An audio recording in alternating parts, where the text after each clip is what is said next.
back again.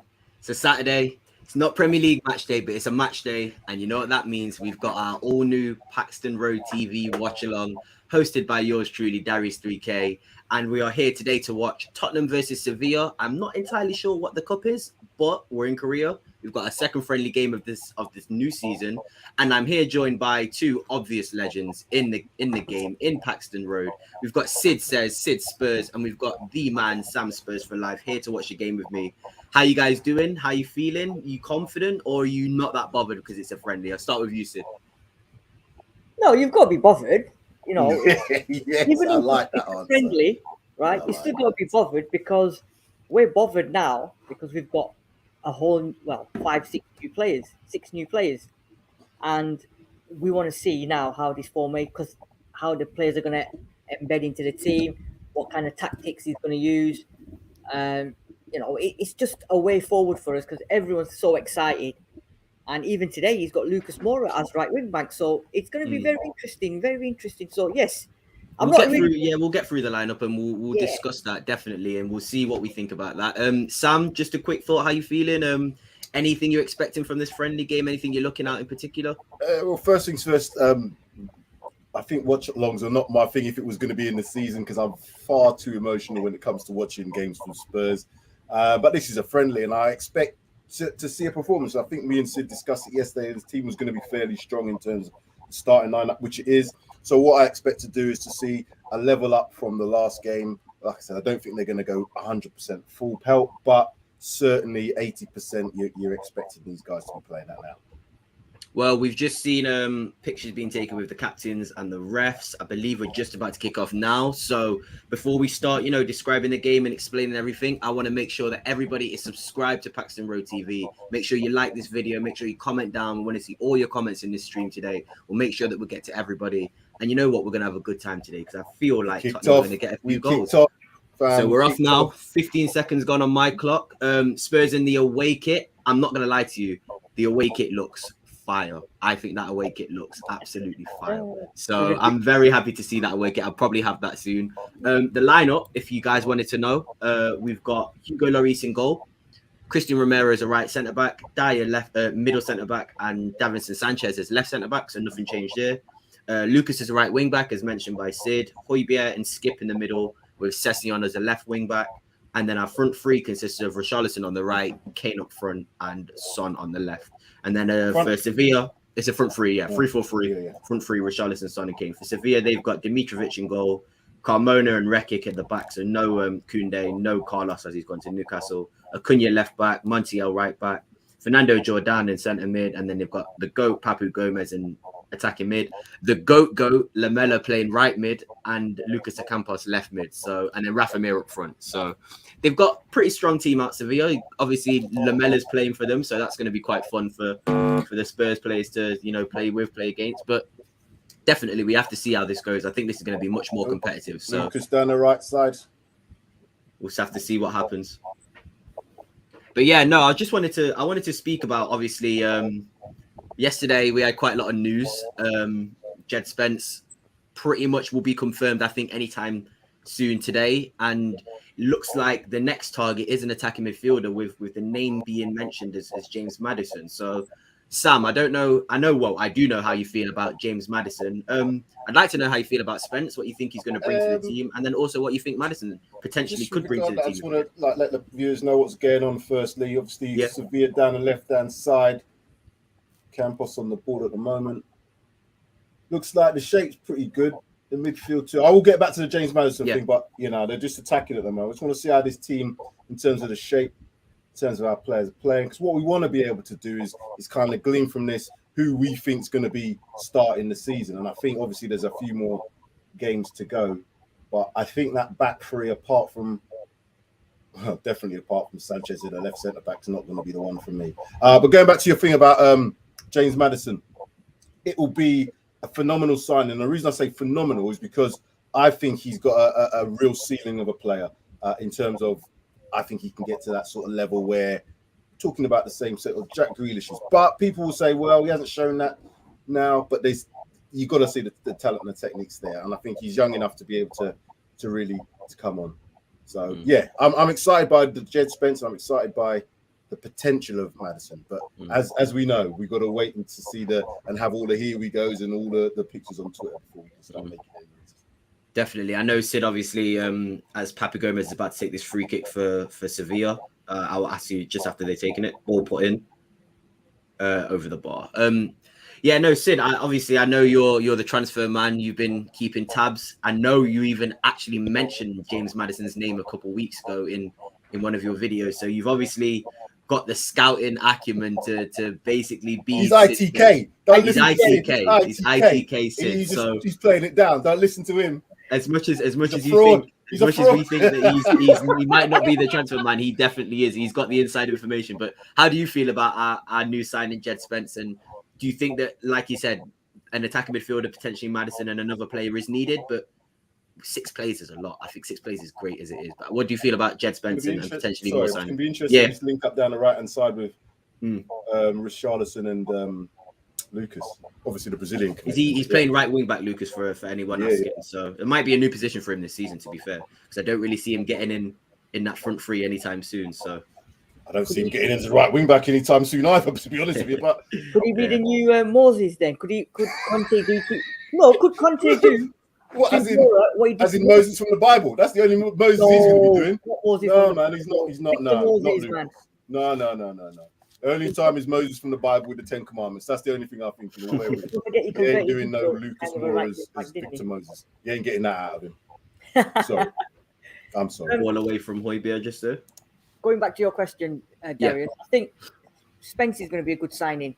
We discussed this last night on 6 days, and the fact that he's homegrown, which is a massive plus kudos, because we're buying a lot of non-homegrown players. Charlison, is it? Playing what? Oh, Kane. Oh. But, looks like they're pressing quite intently in that front three area, and that's good to see because, Richarlison, I think, brings that extra bit of energy to this team. And I like tenacity as well. Definitely. You can see it. You can see he's harrying down players. I like to see that. Early doors as well. Yeah. We seem to be all around the same time in the game as well, which is good. So hopefully nobody spoils any goals or anything. But we do seem to be quite equal on time. So I can't see the time on the game. Might be slightly ahead of me. So slightly ahead. Okay. Well, we can actually pause it, to be fair with you. So if we do need to catch up, we can sort it out. But at the moment, it is still 0-0. Ball just been played to the left hand side. I believe that's Son. Yeah, and it goes for a throw in for Spurs. Let's get into a few comments because there are a few people commenting. So we'll see what everyone's saying. Chris Garner, welcome. Will this stream show the match live? Unfortunately, we would like to keep our YouTube channel, so no, we can't show you the stream live. But I'm pretty sure somebody would be able to send you a link if needed, or Spurs players where is that as well. So yeah, it's going to be quite a competitive game, guys, because like I said, Sevilla are probably at the same sort of level in terms of fitness as we probably are. Their season won't start too dissimilar to what I don't know what it starts in the league when the league starts. La Liga starts very very close time to. It's when Barcelona get all the players that they want. It's definitely when Barcelona say we can play now. That's another conversation to have. I mean, Barcelona. I don't know how Barcelona are doing what they're doing, but it's kind of. If you actually think about who they're signing and the players that they've got very, very, that's very shady business going on with selling their soul, mate. Selling their soul, but I mean, they'll probably sell their soul to win everything one last time, won't they? But you know that. It's going to be interesting to see what happens with Sessegnon down this left-hand side. He's obviously played 2 games in a row now. Conte's obviously come out and said he trusts him. Yeah. His son. Is he now going to show this talent on the attacking side? I think defensively he's good enough. But attacking-wise, obviously with the Spence signing, if we know that's done, we know, and we talked about that yesterday, Sid, in terms of the dribbles, the attacks down that side, it's going to be really, really good if he gets into the team down the right. We need the same output on the left. Obviously, Perisic is still out, but we want to see what Sessegnon does. Ryan Sessegnon, for me, has got that. 22 years of age. Could he be the mainstay? Could he? See, go on, Sid. I'll let you answer first, and then I'll give my thoughts. I think he'll play 45 minutes today, and I think he's going to bring Doherty on as the left wing back. I think that's why he's put Moura on the right. with the intention of bringing in Emerson on the second half, and I think he'll take Cess off second half and bring Doherty at the left wing back. Because don't forget, last season he played there once or twice and he done all right. But I think our main left back, I think, will be Cess. For me, I agree with you, Sid. I do think our main left back for the future will be Cess. However, I do think if Perisic is fit and running and going, he will definitely be our starting left wing back. I actually think Cess is a good player, but I don't know if he's going to reach his potential. That's what I worry, and it's how much time you're willing to give to see if he does that. But as at the moment, I think a 22-year-old England under 21, it's not bad to have in your team. And if Perisic is a starting left back, he's a perfectly fine backup / second left wing back. Again, going back to the points, Perisic is obviously not 100% fit. He's coming back from injury anyway. We've got just over 3 weeks till, not even 3 weeks, probably just over 22 days. I think it is just 3 weeks. I think it's about 3 weeks. Yeah, 3 weeks today. It's 3 weeks today. I think so. To the start of the season. So you want to be seeing players now at least get into the stage where they're fit. I know they're working hard. They're not obviously quite at that fitness level yet, but they should be professional footballers, having done stuff through in the summer. Most of them should now be approaching at least a level where they should be able to do these games. Sevilla on the attack here. Inside. Dealt with. I was just saying, Sanchez just needs to calm down a little bit. Sanchez on that left-hand side for me is our area where I don't want to see him play there too often. If he has to cover for people, I think he'd rather cover him on the right-hand side for someone like Romero, where he's a bit more comfortable right-footed. But on the left, like you said, he's just... Well, 9 minutes 49 gone on the thing, 10 minutes gone. It seems like it's been quite steady. Not an intense start from Spurs. It might pick up as we go on in the game. I don't expect it to be 100%. It's going to be like 80% levels. You don't want these guys to be going for it. They've got plenty of training still to do, and there's still more games to come. So I expect it to be this sort of pace, really, because it's probably very humid there now. Yeah. Plus, you've got two teams, obviously, and they're both decent teams. It's not like they're playing a very low-ranked team or something. Sevilla are not bad side, so both of them are not going to go hammer and tongue. They're both going to take it easy, not get too exhausted and kill themselves. So it'll just be like, just take it easy, just play it as it is. Show some intensity, but obviously not too much that they're going to kill themselves. Interesting that Skip and Højbjerg started as opposed to Højbjerg and Bentancur, or Skip and Bentancur. Do we read anything into that, or is it just a case of just seeing how these players play together? I think it's just Skip getting minutes, to be honest. I think Skip will be the one to come off. Probably might see both of them come off, to be fair. But I don't think we're going to have a set starting double pivot midfield unless there's like a really standout like sort of duo that are playing really well, that are actually in form, that can't be dropped. I think it will be rotational based on the opposition that we play, because you play a team like Burnley, you're not going to need Højbjerg and Skip at all, both in the team. But you play a team like potentially Man City, you might want a bit more cover in that position. So I think it's going to be game by game basis, to be honest with you. I do think it will be. Trying to work out what formation Sevilla are playing. It looks like they've got four at the back. I think it's 4-2-3-1. Okay, they pushed one of the midfielders back. So they had 5 a minute ago, but it looks like they're going back to a 4. What's bloody Lucas doing, trying to jump with Romero? Leave it alone, man. Just stay where you need to stay, Lucas. Come out of the way, man. Let's see what else other people are saying in the comments. NS Sports TV, big up yourself, long-time supporter. Big up Darius, Sid and Sam. There you go. Our own legend, our own number one legend, our number one judge. Coys. Of course. We can touch on this quickly. NS Sports TV, obviously a Chelsea fan, says, thoughts on Koulibaly to CFC? Just wondering what you think as neutrals. Sid, Sam, any of you could take this one? 5-year contract for a 30-year-old, I think 31. That's a 5-year contract. That's like a payday for him. Koulibaly's probably laughing all the way to the Napoli Bank. It's a big contract as well. It's a big contract, yeah. So, he's a decent player, but if you see that footage that's going around.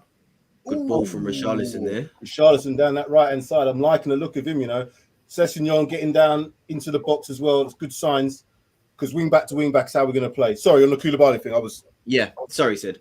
Yeah, I'm just saying, I think a lot of money for a 31-year-old and to give him a 5-year contract. I know they've got Thiago Silva already as well, but I don't know, I don't know. I don't think he's the Koulibaly of a couple of seasons ago. But let's see what happens, because Prem's going to be a different kettle of fish as well.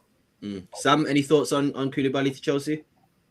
So just on Richarlison is looking like he's picking up the ball in good areas to me, and he's playing almost works really hard. He's not just staying on that right hand side; he's kind of drifting into the central area as well. I guess that's going to be key for us with Harry Kane potentially dropping into that midfield area at the moment in that system that we've got.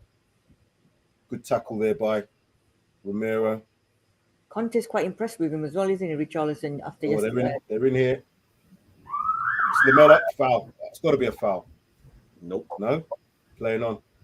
Right, breaks on. Sevilla aren't going to be a pushover team at all. The ref is not calling anything on the moment, is he? He's really not calling anything. It looks like he's letting the play.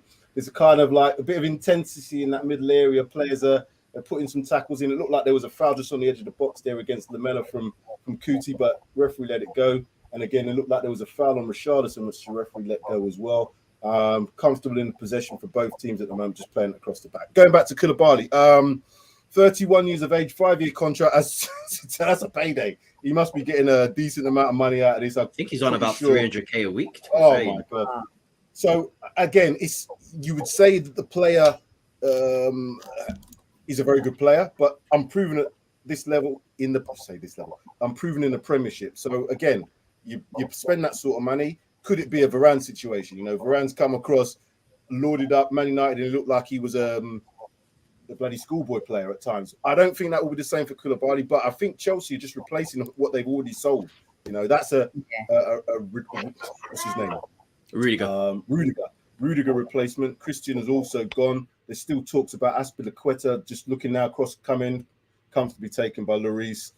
They're looking like they can get down that right-hand side. They've got some good attacking players, the Sevilla team. I don't really know much about them. Obviously, Lamella I do, but could this be where Reguilon goes? Don't really see anywhere else apart from maybe Juventus, but Reguilon is definitely not seeing the season. Definitely not seeing the season this season.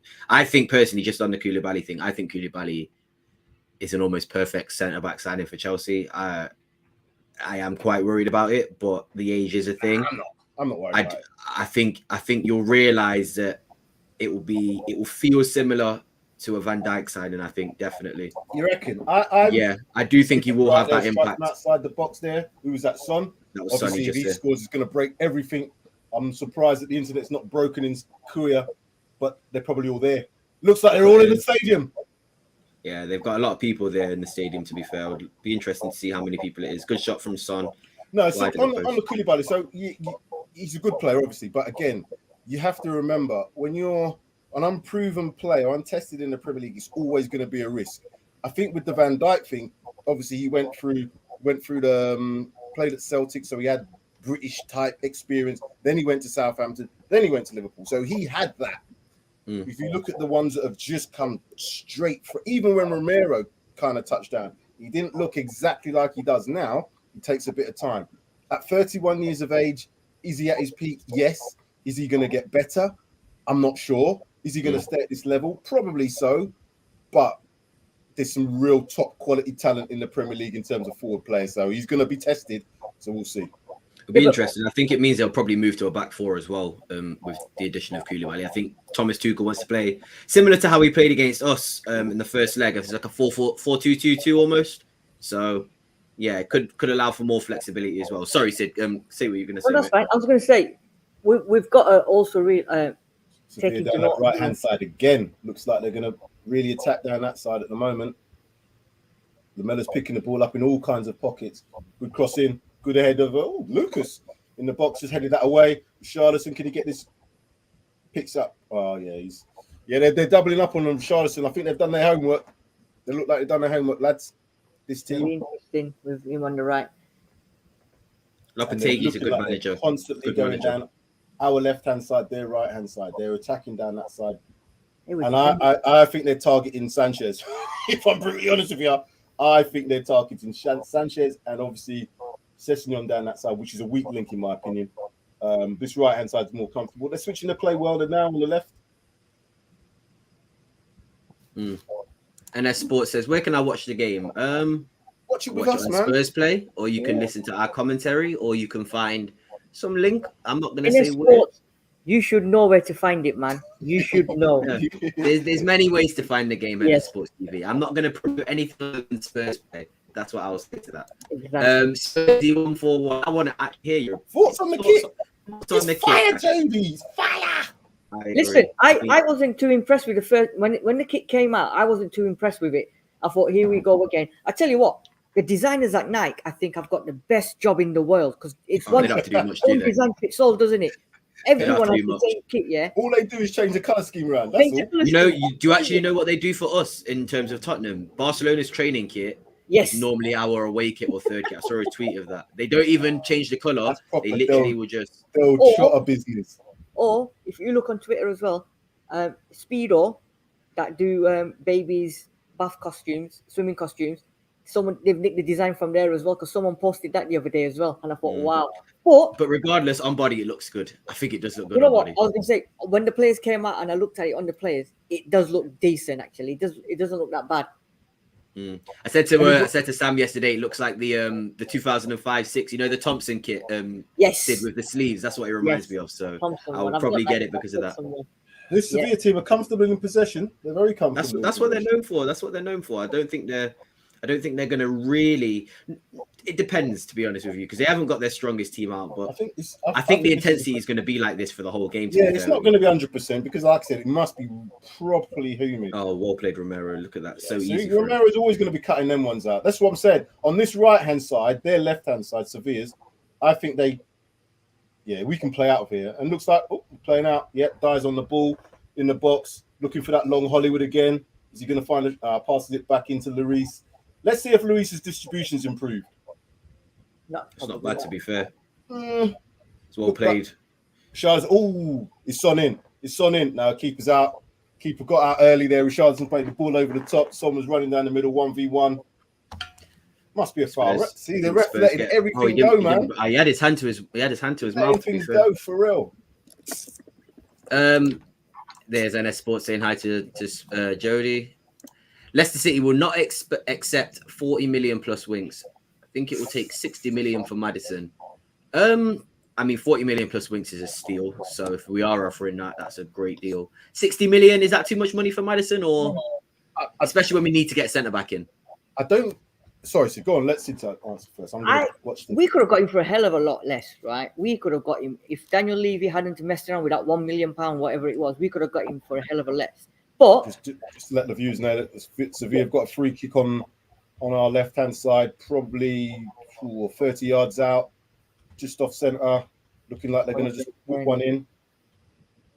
Ball whipped in, header dealt with across easily, back out, looks... Again, now it's just recycled back to the back. So, yeah, nothing else. Yeah, so going back to that, 60 million, I think, in this current market, I think is decent for an attacking player of his quality. I think 60 million is quite a decent price because if we paid 60 million for Richarlison, I think Maddison is probably about around the same price. But it's whether we won't pay 60 million anyway. I think Daniel Levy will do what Daniel Levy does as usual. But I still think Daniel Levy on the phone to Sam right now. Yeah, but I think it would be a wicked addition, absolute wicked addition if we did get him. That would change the dynamics as well. Can you imagine? You know, with the front three, Son, Kane, Kulusevski, Richarlison. And what you can do with that Maddison sign is you could either play 3-5-2 with Richarlison and Kane, or Richarlison, Son and Kane, or anyone behind Maddison, and then you could switch it to a 3-4-3 and bring Kulu on and swap it around part game. I think it gives you so many options to just do so much different things in game. It will be a great signing. So, like I was saying about Maddison, I think he's got more potential than just a cam. I look at Eriksen, and you would kind of, although Eriksen probably could play in a 2, I wouldn't trust him to be in a 2 consistently. I could see Maddison being in a 2 because I think he's got more box to box capabilities. Whether or not, whether or not that's what he's going to be bought for, is to be a bit more of a player that can kind of play the attacking role, maybe fill in as a 2. I think that's why they're looking at him, because I think he's got that potential. Whereas if they'd have got Eriksen, how old is Eriksen? 31. Yeah. You're not really going to get the legs out of him, although his stats in terms of his running stats are good. You know, he's not a sprinter. You know, he's not running past people and leaving them. Whereas I've seen Maddison drop a shoulder, move the ball, get past, and then use it well. So I really don't think we went in for Eriksen like how a lot of people thought we did, and it was down to Manchester United to offer him the right money. Skip Just on the ball outside the area. Spurs. Lucas in the box. Can he get a decent cross in? Crosses in, chipped up. Sanchez in the box. Keeper claim. Spanish football has been corrupt for decades. I mean, if that's about Barcelona, we need to say any more. We need to say any more. David Clark again says there's not a can hell's chance that Cess will start in front of Perisic. I agree. I actually think as soon as Perisic is fit, Cess is back burners for me. I think Perisic will bring a lot more. I just think Cess will probably get game time because he'll want to keep them both fit, and they both seem like they might be struggling with injuries this season. So yeah, I agree with you. Glasgow Rangers will be our toughest game. So do you think that? You know what? To be honest with you, I don't think any friendly is going to really feel in terms of competitiveness that much. But Sevilla, I think, will probably be the most challenge for us in terms of the football they play. It does depend because, you know, with these friendlies, a lot of the earlier ones, probably the managers have both spoken to each other, say, listen, we're not going to go in for silly challenges. We just want to like get these players fit. There's nothing at the end of this. You know, we might get a little Mickey Mouse Cup out of it, but it's nothing to suggest that, you know, the winner of this is going to go on to do anything. The closer you get to the season, particularly when you start looking at, you know, the last part of July, so our last game is going to be Roma, isn't it? I think. Then you want to see we're playing Roma this preseason. Yeah, let's not talk about that one. Oh, flipping Roma, Mourinho. That's going to be great. Let's not talk about that one. Great. That's going to be fun, isn't it? Ain't that going to be fun? For political reasons, I don't want to talk about that one. That's going to be a funny one. That is going to be a funny one. NS Sports TV. Defenders usually get better with age, Sid. I'm guessing that is about our man Koulibaly. They get better. He says Thiago Silva has been a rock for us. He's been 3 years. Yeah. He's 3 years off 40, but he's not played that much. But so he's not running past players. He's not, you know what I mean, chasing back. When he gets exposed with a high line, Thiago's not the one. Yeah. And he's not the one in the two either. So if he was going to go to a two, Thiago and Koulibaly, that would never work. That would never work. Interesting. NS Sports TV again, thank you for your comments. Who does Langley or Longley displace in your starting 11? There's only really one position he'd probably displace, and that would be Ben Davis. But again, I think that would be based on performances. I think whoever performs better will get the start. That's what Conte wants in the team. So yeah, only really one position I could see Longley really challenging for. That looked like it was... he's offside, must be. Yeah. Oh, Kane. Great strike. He's offside. Definitely offside. He was definitely offside. Great strike from 23 yards out. Ball got played into him by Højbjerg, but he was in an offside position, picked out the defenders running back, moved the ball, strike, great finish, but yeah, offside. You can clearly see that was offside. You need to listen to GMS Limited. You guys need to look at this comment and listen to GMS Limited. Smash those likes, guys. Smash those likes. We've got 49 people. Got 49 people here, to be fair with you. So I'm very, very happy that we've got a lot of people watching the game with us. But make sure you smash that like. All of you watching, go and tell your friends as well. Put it on Twitter. Yeah. We're watching the game. Who needs the game when you've got our amazing commentary? Literally, it's better than Spurs play. I guarantee you, and you don't have to pay a penny. So make sure you're down, smash that likes. Make sure you're here with us. Thank you, GMS Limited, for the comment though. Combination play. Good ball off to the right. Ball's down the right hand side. 1v1. Lucas Moura, can he beat his man? No, he can't. As usual. This is what I'm saying about him. He ain't going to beat nobody. There's no chance for him playing right wing back. Listen, just... No, Sid. No, I'm not having it. Moses, he's not playing. What I'm not saying Moses. I'm saying Conte is obviously trying the system out, and he's going to realize it's not worked. Like I said to you, at half time, he ain't going to. Emerson's going to come on anyway, which is not going to be any better. But he's just probably trying it out to see whether it works, and we know it's not going to work. And I think if that's the case, if he's doing this with Lucas, why can't he try the same thing on the left with Brian Hill? Well played. Yeah, because Brian Hill on the left-hand side is a left wing back, potentially. Nah. Or what? No, you don't think? Nah, it's too lightweight, man. Not for me. I know it runs a lot or whatever, but we'd have to have some shampoo on the touchline for him to keep. Don't make me laugh like that, Sid. I wasn't ready for that. I was mid-yawn and I wasn't ready for that joke there, Sid. So please warn me if you're going to say something funny like that. Sorry, just to say, Jews Nut says Sevilla seem to have the edge over us. Better organised and crisper passing. Do you agree with that, guys? I think they certainly are good in possession, and you can see that we're kind of building up to get better at possession-wise. But the two in midfield, Skip and Højbjerg, again, are they two similar type of players in terms of, because Skip's not lightning quick. If you compare him to Bentancur is the quickest of those three. I would imagine, not saying definite, but I would say that Basuma again is probably more athletic than Højbjerg and Skip. Skip, don't get me wrong, Skip can get about.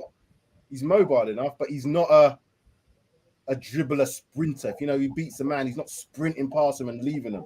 Good striking, good save, touch around the post. Lloris. Papu Gomez there with a shot. Papu Gomez with a shot again. From the right-hand side again, they're literally targeting Sanchez. Look, he's out of position, trying to run back. Now he doesn't engage with the guy, hands behind his back. This is what I'm saying. He's got to do a little bit more for me. That left-hand side is going to be so key. If people can spot this now, teams are going to watch this and think, right, if he's playing, that's where we attack. Conte will know this. What I don't understand with him as well is he runs to the player and then he runs back and then he just keeps running back. I know. No engagement. Allows the shot, which I don't. Like he realised he made a mistake on pressing, and then it's like just dropping off. I got this good observation there, Sid. I definitely agree with you there. And you can't be doing that. Like against the likes of Man City's and Liverpool's and people, even Man United next season. You cannot be doing that because they'll rinse him and they'll leave him for dead. And again, we're looking like when they get into our half, particularly in our final third, they're attacking third. We're not pressing intensely. I guess that might be an instruction. We don't know. These might be some instructions because I know as a coach, I've done things like that where you say don't press until or engage at certain points because you just want to see how they play. But yeah, it looks like Sevilla are very comfortable. I can already tell that Conte is not that, he doesn't want the intensity. This is the first time I've seen him stand up, is basically what I was going to say. He's been sat down the whole game, and it's the first time I've just seen him stand up. Obviously, we're on 30 minutes. I just wanted to say, Sid, obviously, what's the clock on? What's the time clock on your... breaking what's the time clock on your thing? We'll try and catch the time on your... I'm going to pause it now and see if I can catch up with you. Hold on. You tell me when you get to 30-16, Sid. Okay. Well, that means I'm going to have to do the same thing. So we're all equal. Well, what time are you on now, Sam? I'll wait for you lot to get to yours, then let me know, and then I'll pause. 30, 10, 11, 12, 13, 14, 15, 16. There we go. Now we're all... You can see the crowd. You can see the crowd, can't you, Sid? Yeah, so I can see the crowd. Do me a count as well. I'm going to... Okay. We're on 23 right now. 24, 25. Showing that lady now opening her mouth. Lady in a mask. Yeah, lady in a mask. Lovely. Right. We're all... Me and Sid are linked up. There we go. 33, 34, what numbers? 35, 36, 37, 38, 39, 40, 41, yeah. 42. We're on 43, 44, 45, 46, 47. We're all linked up. Well we're done, here now. Look at us. We're here now. Look at that. Now we can all enjoy the game. Sorry about that live editing there going on, guys. Yeah, I don't need to sit back and Sam's describing. I'm thinking, come on, triple check. We can all see Harry Kane right now. We all see Harry Kane right now. Yes, Harry Kane. Perfect. And now we can see our old boy. He's got a better tan than me, There's Lamelo. So there's still a bit of a water break. We're together now, no action. Just to let people know there's no action being missed. They're just having a bit of a drink. 31 minutes on the clock. 31 minutes into the game. The crowd looks like they are just there, ready for a goal. I don't know if you can tell, but it looks hot. I can tell it looks hot. Oh, you can see I don't know if you can tell that, but I can tell it looks hot. Man. He's sweating through that t-shirt right there. So Kickoff's just on the dive thing, I'm going to ask you guys then, because my opinion of the dive is, Sanchez. You see what Juice is saying? I just saw that. He says, you guys synchronizing watches is like watching a bad Mission Impossible movie. It was good though. It was fun. We're professional now. We can all react the same. Ball now, from Richarlison to Lucas. Down that right-hand side. What's he going to... Great ball. Unlucky though. I do like the attempt from Lucas here. Yeah. I don't like that attempt. It was an easy pass. Come on, man. Nah, that's a difficult pass. The intentions are good. The intentions were there. I'm not holding Lucas to a highlight. He's not going to be a starting player anymore. So he's there for vibes, and he's there to make Emerson and Richarlison He's fit there to in be quite well. Richarlison's mate. That's what he's He's there there for. to be Richarlison and Emerson's translator. So Listen, we he's need got his players role. like him in the squad. We need players Yeah. like Mora in the squad. Number one, I'm willing to sacrifice it. Yeah. yeah. Number one, you got the Brazilian link, so he keeps the Brazilians ticking along, and then he's Get quite out to Sessegnon. Let's see what Sessegnon can do. Decent cross. Oh, good head. Oh, was good that? effort there. What the hell? That was No, Sonny. Son. Sonny, yeah. Good effort there. straight at the keeper, but yeah, good effort. But sorry, Sid. Yeah, you were saying just on. Yeah, I was just saying that he's going to keep the Brazilian boys intact, and obviously he's probably good to have around the dressing room. His banter and stuff like that. So he's not going to start. Yeah, but he's not going to start every game. We know that. We know Yeah, that. because We And just any hire game. a professional comedian for banter then. Don't need Yeah, Son paying it. No, you need a Brazilian one who loves the club. we need a Brazilian one, yeah, a little bit of the samba and stuff We like all that. have a Brazilian. We'd all have a Brazilian now. So let's not, you know I what I don't mean? know about that. I'm not saying too much on that. I'm just going to continue watching the game. I don't know what Sevilla you in but you possession, carry by on, the but don't tell us all what you do and how you do and what you do. Yeah? We're not interested in that. We'll bit. leave the Brazilians to Sam. Though, Yeah, we'll leave the Brazilians to Sam. Sevilla down Sanchez is again, annoying me a lot. Sanchez is consistently annoying down me a that lot. right Now. hand side, our left. Sanchez picks. There must be a Sanchez. foul, ref. Has to be a foul Oof, there, sure. I Jesus. We're honestly, in trouble. I think if we can get a better centre back in and get rid of Sanchez, I'd be happy. Honestly, I You know would what? Conte's say a bit more animated now on the sidelines. If you think about it, and I kind of get why he's Decent ball. decent ball. Would have been offside He's- though, I think. Sanchez is probably a Conte type player in terms of he does what he's asked to do.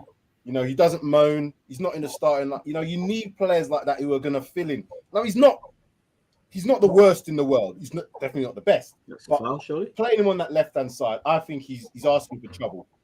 Playing him on the right hand side, I think is better. But if we don't have Dyer in this team, our organisation in defence is going to be shocking because Romero's not an organiser. He looks like he needs to be organised, and until that, I think he moment- organises by his talent. I think people are sort of But we Romero need more doesn't than that. dictate; he'll just play. Do you know what I mean? And his play style is sort of the I know what you think mean. about He's the not going to best be the teams- communicator.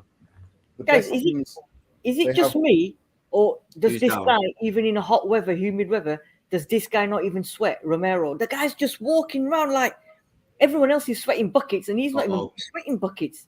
This guy's just mad. It's Who's an his impact. status, Cess down at the moment. I don't know if it's Yeah. impact or if it is muscular. I think it might be an It's an impact. impact. Yeah, impact injury. Yeah, bad one as well. Not a nice one. It's on the top of your foot. That's gonna Not a hurt. nice one. That's gonna hurt. I want to bring this comment up from David. He says, "You don't want banter around the dressing room. This ain't Sunday football. Celebrate get another goal You don't need scorer. vibes. You don't need vibes. You know But we what I just mean? here to walk in the training room, walk in the dressing room, just straight face, no music, go out, play football, go home. That's what David wants." But the thing is, Conte said it as well, hasn't he, that he's not going to sell him. And Mora said, "I don't want to leave." So I think he's just happy to just see out his You're not even contract. going to get a fee for him either. That's the No, thing we're for not. me. It's not even worth the effort of selling him when Winks No. you could potentially get 20 mil for Winks. I mean, rather make that effort. So yeah, 36 minutes on the clock. It seems like well played from I don't know who that is on the Sevilla team, but he's got a pass. Something's great going to tackle have to there. be changed. Like I said, I know it's pre-season, but I can Develop it. clearly see what they're doing. Can you not see how many times they've attacked and where they've attacked from Sevilla's point of view? Yeah, but that's not going to be our starting left centre back. That's the thing.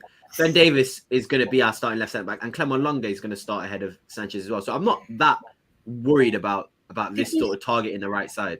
Did you see Or that left side, attempt shall I say. by Sanchez? The man he kicked thin air. If anything, to be honest with you, this probably symbolises and it signals that if Paratici is smart, there's a few clubs in the market looking at Sanchez. You're not going to get the 42 million you spent on him, but I do think you could get quite a good fee for Sanchez. If you're smart, you sell Sanchez this market and you get another Great centre strike back from, in. Oh, was that the post? Oof. Lamella curling it from distance. Yeah, that was a Am typical. I Lamella. slightly ahead of you guys then? I'm 37, literally 37 I'm right now. 37 now. Oh, see, I'm 37, 5, 6. This is Oh, like yeah, Mission dude. Impossible again. No, you're on, 8, 9, Okay. 10. You're on the same one as me. Yeah, you're on the same as me. I'm 10, Just watching Lamella hit the post right now. 13. That was a good strike. I Great didn't shot. realise it was the post. I thought Yeah, it he hit the post, yeah. Great shot. Typical Lamella as well. Right. Head down. Yeah, that was a typical Lamela shot, to be fair. You know what? I look at Lamela now and think, what is he, 31? 33, mate, I think. Is he more than No, that? he might be older. Might be older than that. You know, let me see. 30. I am gonna guess 33. Eric Lamela I'm saying 33. Oh, he's only 30. He's only 30. I think he would have done bits, for us under Conte. I agree. Really? But what position? He's a player. As a backup right wing. Again, not necessarily to have a specific position, but can fill positions. And because of he's got that tenacity. Very much like Richarlison has that sort of same tenacity. You know what Lamela's going to give you in terms of that effort levels. He, again, isn't the best in the world at any real position. But if you wanted to come in for 2 or 3 games, yeah, definitely. I would have taken him back. Now, Mr. Transfer Man, Nubis has a question for you and for you as well, Sam. Who is your achievable dream signing centre-back? Right. We had this got a name yesterday, didn't we, Sam? We had this discussion yesterday, and Langley for me is just a stopgap unless he does absolute bits this season, which I don't think he'll be at that levels for us not to sign anyone. So I still think it's either going to be, I know it's one of 3 to be fair. It's Guardiola, Bastoni, or Torres. It's one of them 3. What's happened to the Bremer? Is Bremer committed somewhere else now? Bremer is, so at the moment, Bremer is probably going to have medicals at Inter, only because it seems like Juve are going to sell De Ligt to Bayern. So they want to speed up that sale. They want to speed up that signing because they feel like Juve might come in and potentially bid for Bremer as a De Ligt replacement. So there's a bit of a merry-go-round with centre-backs going on at the moment. I sort of mentioned I mentioned to Sam the other day, I feel like Spurs are waiting for everybody to do their business. So it's easier to look in that market. Poor ball there from, I think it was Hoybier. Yeah, it was a poor ball. You're right, Darius. I don't think they want to get into a battle. No, definitely not. And that's what I mean. I think as much as it's hard to find a left foot, like you mentioned the three that you mentioned, Sid, are the top quality left centre backs. That's like, the highest quality left centre backs you can get. But there still are quite a few centre backs that you could get who are decent in this market that you could get for a good price. That would be a much better sort of alternative than, your Rodons, your Sanchez's. So I do think it's Charlison's in 1v1 now. How's that offside? Swept up well. Wasn't it headed by the opposition player? It went across him a little bit earlier, but the defender did well to recover, to be honest. Interesting. I thought it was headed by. Why is that offside if it's headed by? Yeah, I think is it. Oh, I don't know. I don't know how it's offside if it's headed by the Sevilla player. That's what. Not the foul, was it the handball? It was offside. It was handball. Yeah. Oh, handball. Oh, okay, cool. There's plenty of centre backs out there. For me, like you said, I would actually say Vardiol is my ultimate dream left-footed centre back to sign. Bastoni would be incredible. Torres, I'm not that high on, not that keen on. And like an underrated one for me would be Badiashile. I think he's at Monaco at the moment. He's a really good, good player. Of the park, in the final third, can he puts it out to Lucas? Can Lucas get there? No, he can't. Good tackle though. It was a bit short. Sevilla, they defend well. I can't lie to you. They defend well. Sevilla's a good team. Sevilla's a good team. Switch a play out to the right. They're actually a good team. They finished third, I believe, in La Liga last season. So they're not a pushover team. In this final third, get the ball off from here. In these areas, this is where we should be pressing. This is what I want to see them do. Shut them in, close them down. I think it's like what you said, Sam. I think they're not doing a lot of pressing. Oh, dear me. What a bad play that was. He's in. Good tackle, Dyer. Looks like he just about did enough. Wow. A mistake there. Who was it in the middle? It looked like it was Højbjerg maybe have given that ball away. It was Højbjerg. Gave the ball away in the middle of the park. Headed it towards his own goal.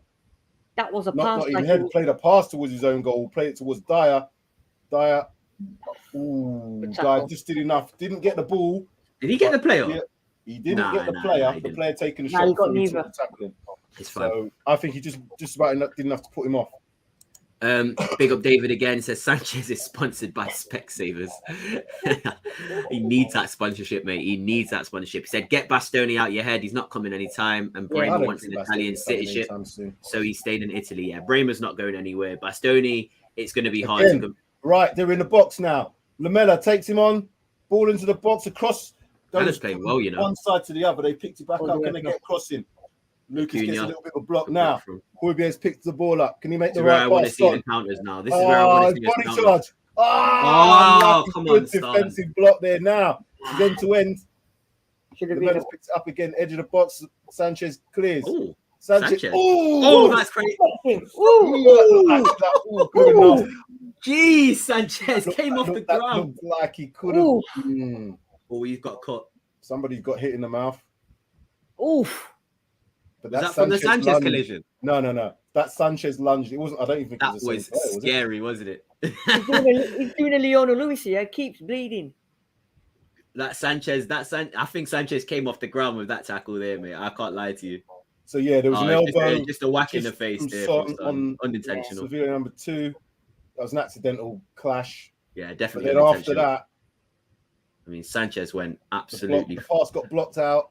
They better show the replay. Oh, yeah, he got messed up. He got messed up. He got an elbow right in his mouth there. Yeah, Bastoni. Just on what David said, I don't think Bastoni really wants to leave Inter, especially if they make signings that they could make. They could actually be title contenders this season. So yeah, Pau Torres doesn't want to leave Italy. He's going to sign for Juventus. Don't know Pau Torres. I'm not sure if you mean somebody else there, David. Let me know. Pau Torres at Villarreal. You might be on about Bremer, maybe potentially. I'm not too sure, but let me know who you meant by that over Pau Torres. And then Romar tells me, he said we need a painting called Madison. If you know the song, you know the song. It's an old. It's not even old What's school. His name? Or her Romar. name? It was no. Like was it that. Notes? Was it Notes? That's quality. Painting called Madison. Gonna jump in at Addison Lee. That song, man. That song got played everywhere.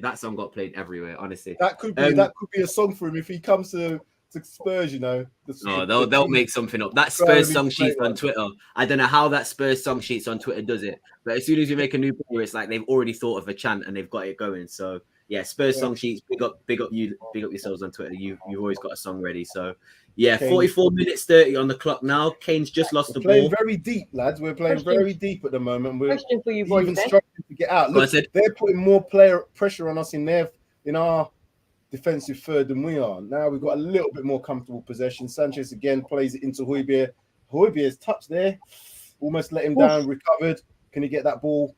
Was he going to play? Not a lot of. Højbjerg. What is going on? Højbjerg. That's 2 passes given away to the player. Left hand side. Can he get Gomez 1v1? Well played from Skip. Well done. Right, question for you boys. Gone. Who's not coming out second half? Who's not? Yeah, who's not coming out? Do you think he's going to make a lot of changes, or is he going to keep it? These players they're not going to play more. I don't think they should be playing more than 60 minutes in this heat, in this weather. It's pre-season. You should be giving players time. You don't want to just give a player 10 minutes, you know what I mean? So even the youngsters should be getting at least 20 minutes, in my opinion. So there should be a lot of changes in this second half. Romero, I want to see Romero off. I want to see Højbjerg. Sanchez off. Højbjerg and Skip, I want to see come off. I want to see Kane and Son. I want to see one of them stay, and then I want to see the other 2 attackers come off as well.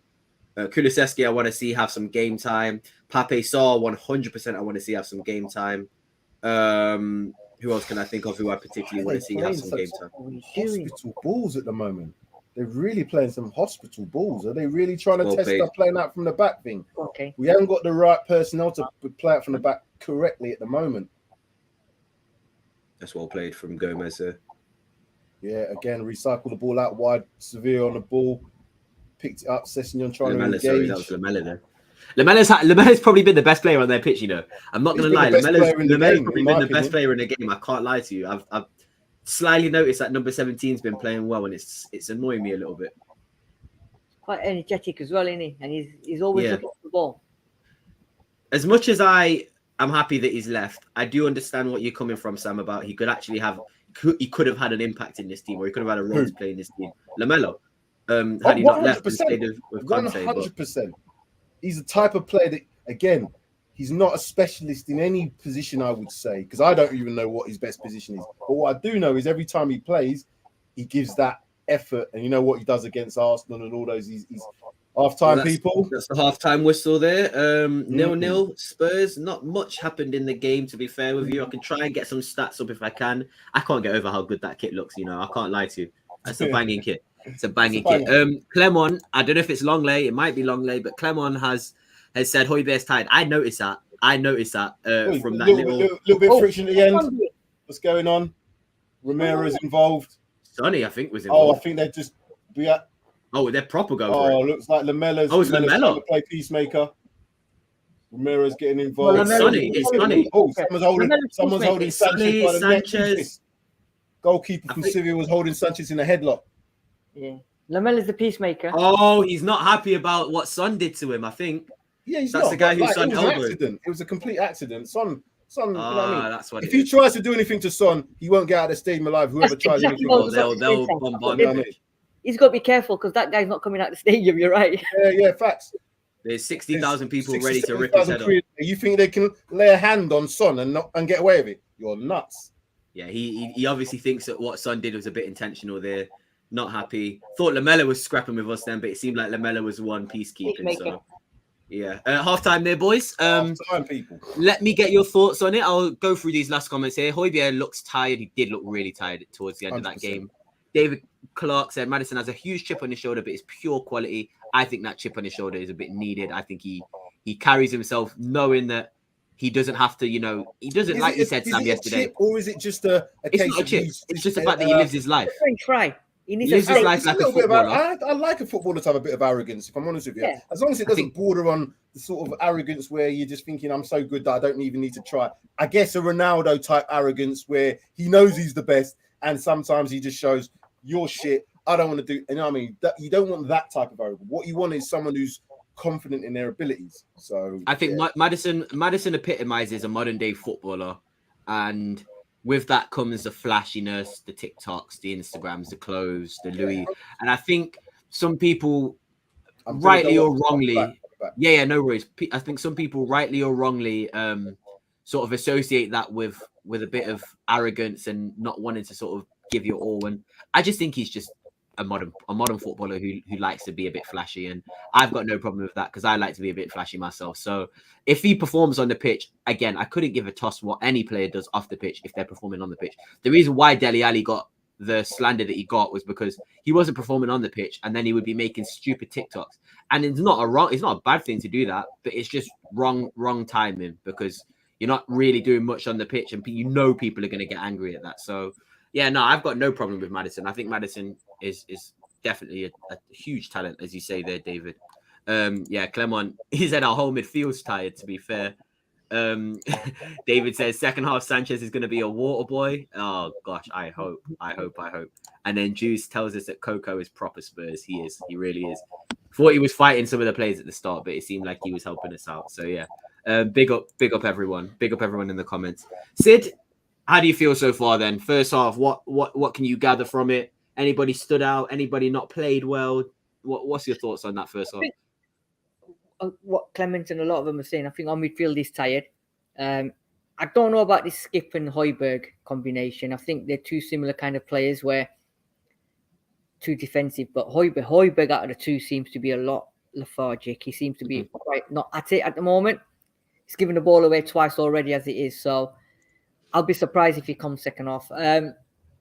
Not seen enough going forward, to be fair. Not enough going forward. We've got three good strike attackers, but we've not done that much, to be fair. And I think Sevilla have defended quite well, and they've had more of the ball, and I think they've created a lot more, or they look more of a threat going forward than we do. So it'll be interesting now to see what Conte does, because like you said, Conte started off sat down for a while, and then I think he got a bit frustrated, and he got up towards the middle, towards the end of the game, first half. So it will be. He's a competitive man, even if it's a friendly. He wants to win this game. Yeah, so of course. He ain't gonna put up with anything. No, because he wants to see whether the players are good enough, whether they can handle the pressure, whether they're listening to what his tactics. Yes, it's hot out there. Yes, they're sweating buckets, but at the end of the day, you still got to go out there and put a performance in. And for him, it's all about performances, isn't it? As much as the result he probably wants to win, but even if he gets a draw, I think it's more about performances and whether the players do what he wants to do or the fitness team want them to do. So it'll be interesting to see what happens second half. This is a question. I've got a question. Do you think these preseason games are going to have any influence on our future sort of dealings in the window this summer? Do you think that Conte is going to use this preseason to potentially say, yeah, you're not good enough, or yeah, you don't need to go out on loan. You're good enough to be in the team. Do you think he's going to make any decisions from these preseason games, or do you think that the transfer plan is already in set? He already knew what he was going to get. He already knew who he was going to sell. This is just literally just preseason. What's your thoughts? So I think the transfer list or the transfer agenda was already set before they went to Korea. He already said it towards, it's probably about a month into his tenure at Spurs, that he wanted players. He's got 6 in by 15th of July, and I think it's the 6 players that he wanted. So we've got 6 in. I think the players he knows are not going to be there, the likes of Ndombele, Lo Celso, Winks, have already been left at home. So that plan is already in place now. And I think we discussed this yesterday, and I think we discussed it before as well. It's just about now the likes of Hills, Papasars, are they good enough for me to stay, Parrots, or do I then send them out on loan? I think this is what he's making a decision on now, is assessing these players to see whether they'll stay at Spurs or they'll go out on loan. And there's still 2 players. I think he's still got 2 players on his list, but these friendlies is not going to make the difference on which 2 players. I think he's already set his mind. He's told Paratici, these are the 2 players that I want. This is the positions. Go and get them. I think he's just now assessing his main 11, who else stays in the squad, and then potentially who do I send out on loan. I agree with you, definitely. I mean, it already seems like you said, there's an idea of what we need. I hope that maybe if things go really badly, that they might be a bit proactive. But regardless of that, I think you mentioned six signings with a month and a half to go, pretty much, or a month to go in the window, is insane. I didn't really understand, like, looking back at the signings that we made in the seasons before, I don't think we've ever, like you said, since the Bale money, I don't think we've ever had 6 signings come in, 6 quality signings come in, 6 signings that we want that our managers wanted to come in. And you look around at the other teams around us, Arsenal really and truly have only brought in 2 players that could affect their 11. Chelsea, while they've had 2 amazing players come in, again, 2 players that they needed to replace positions for already. Liverpool brought in Nunez, and that's really it. And I think their window might be pretty much done after that.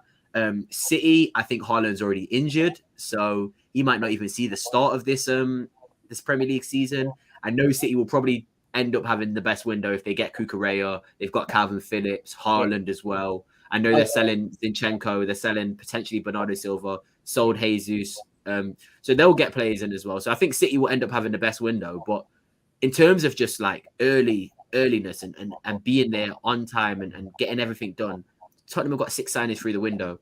And if we can get 2 more big signings through that window, 8 top quality players is going to be more than enough to push us on to the next level. So yeah, I'm happy, man. I think it's a good sign. It's a good start. And we've still got a long time to go. So there's still a lot more improvements to be made. And I think also as well is, even if we only get 1 more signing in, he'll probably still assess the squad up until January, and he'll probably go at it again in January. So yeah, definitely. It's good. It's good. I mean, like you said, out of all of them, I think City are the ones, because they've got Alvarez as well. Don't forget. So I've got a question. I've got a question for the comment section. Little bit of a trivia while we wait for the game to start, and it goes to you as well, Sid. You can try and answer the question as well. Without cheating, can you guys name me the 5 players for Tottenham that played over 3,000 minutes last season?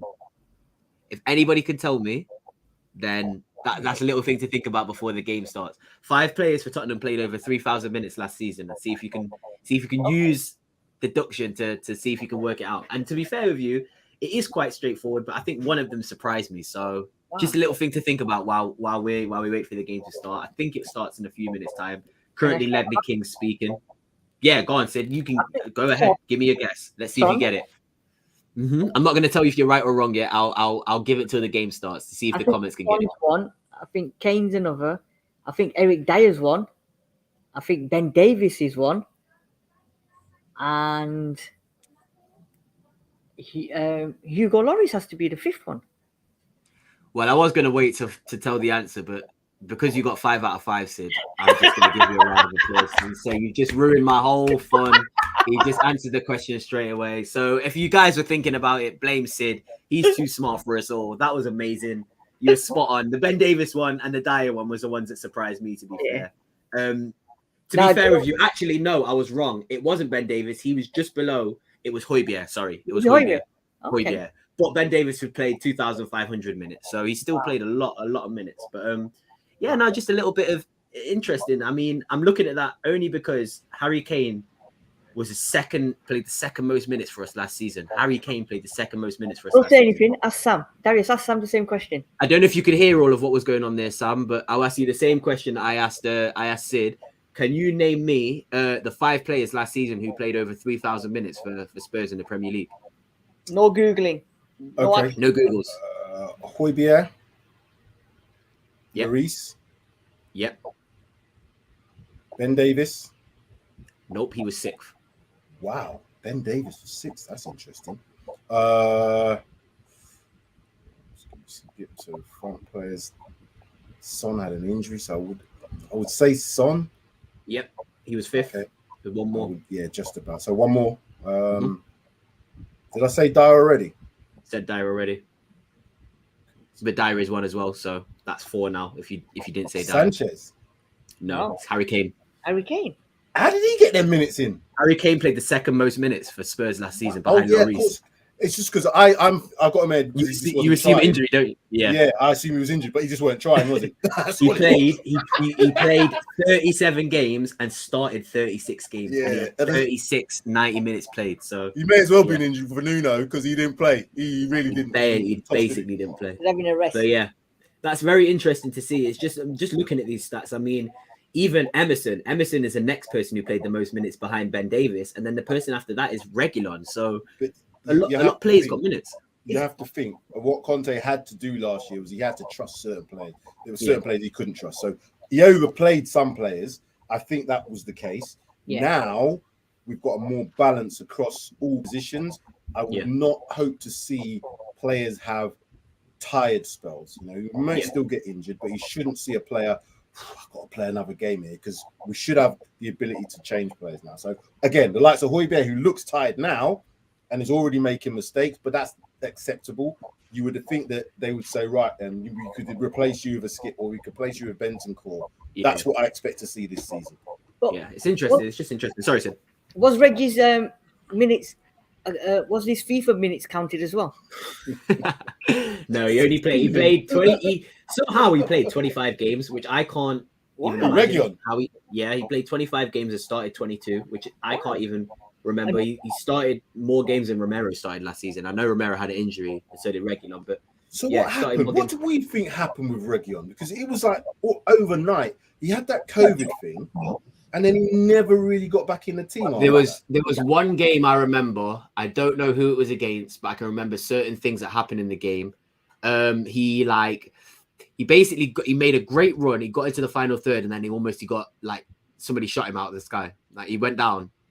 And I don't know if you remember that. Like he was playing well. He was getting into his position, but as soon as he got into the box, he would go down and try and get a penalty. And I remember we had 2 chances in that game to score, and he was the reason why we didn't score. And I can't remember the game. I can't remember the reason. That for me was the signal. That was my personal signal that was like, yeah, Reguilon might not be it. But I don't know what it is about that Conte saw that might be different for him. Just on what David Clark says, because I wanted to ask you, he wants Parrott to come on. He thinks Parrott should come on. Sorry to keep repeating yourself. No worries, David. I want to see Parrott come on. Is there any other players you want to see come on for this second half against Sevilla? I think we're going to be starting up soon. I want to see Sarr, definitely. Pape Sarr, yeah. I want to see him play. The guy looks, well, we know from that pre-season 42 lengths of the pitch thing that he's got bags and bags of energy. So again, the players are coming back out now. Let's see if there's any changes. I think there'll probably be 6 or 7 maybe. Look at all the Spurs shirts, man. It's insane. It really is insane. Bentancur, Doherty, Ben Davis, Emerson all coming on. So that's obviously going to be both wing backs. Kulusevski as well. Kulusevski's coming on. That means we should see a change for Richarlison potentially. Oh, I can't wait to see I don't think they'll take Son off because Son is the main reason why these people are there. but Back Sid. he'll come off at some point. He's back. He's back with food as well. I'm so jealous. I might have to leave you guys to host for 2 seconds while I get some food and drink. It's all good, man. I just popped off and got some water. So yeah, I might do the same. Oh, look at the stadium. It looks amazing. They've got the flashlights out on the camera. Turn the lights off. Reminds me of I don't know if you guys watch WWE. I don't know if you remember Bray Wyatt's entrance when all the lights used to go off and he used to carry the little lamp. That's what it reminds me of right now. Yeah, I think this second half, I want to see structurally a little bit more going forward. I want to the goal that Harry Kane scored. I don't know if you saw the replay of it, but the build-up was very Conte ball-esque. I want to see a little bit more of that. One touch in the final third, getting the ball out and getting a shot on. Yeah, no, look at the fans. They're making me smile. They're all here just for good fun. Good fun.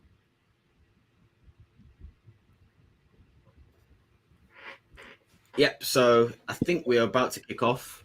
You guys can see Son on your screen, right? So we're all still synced up. Yeah.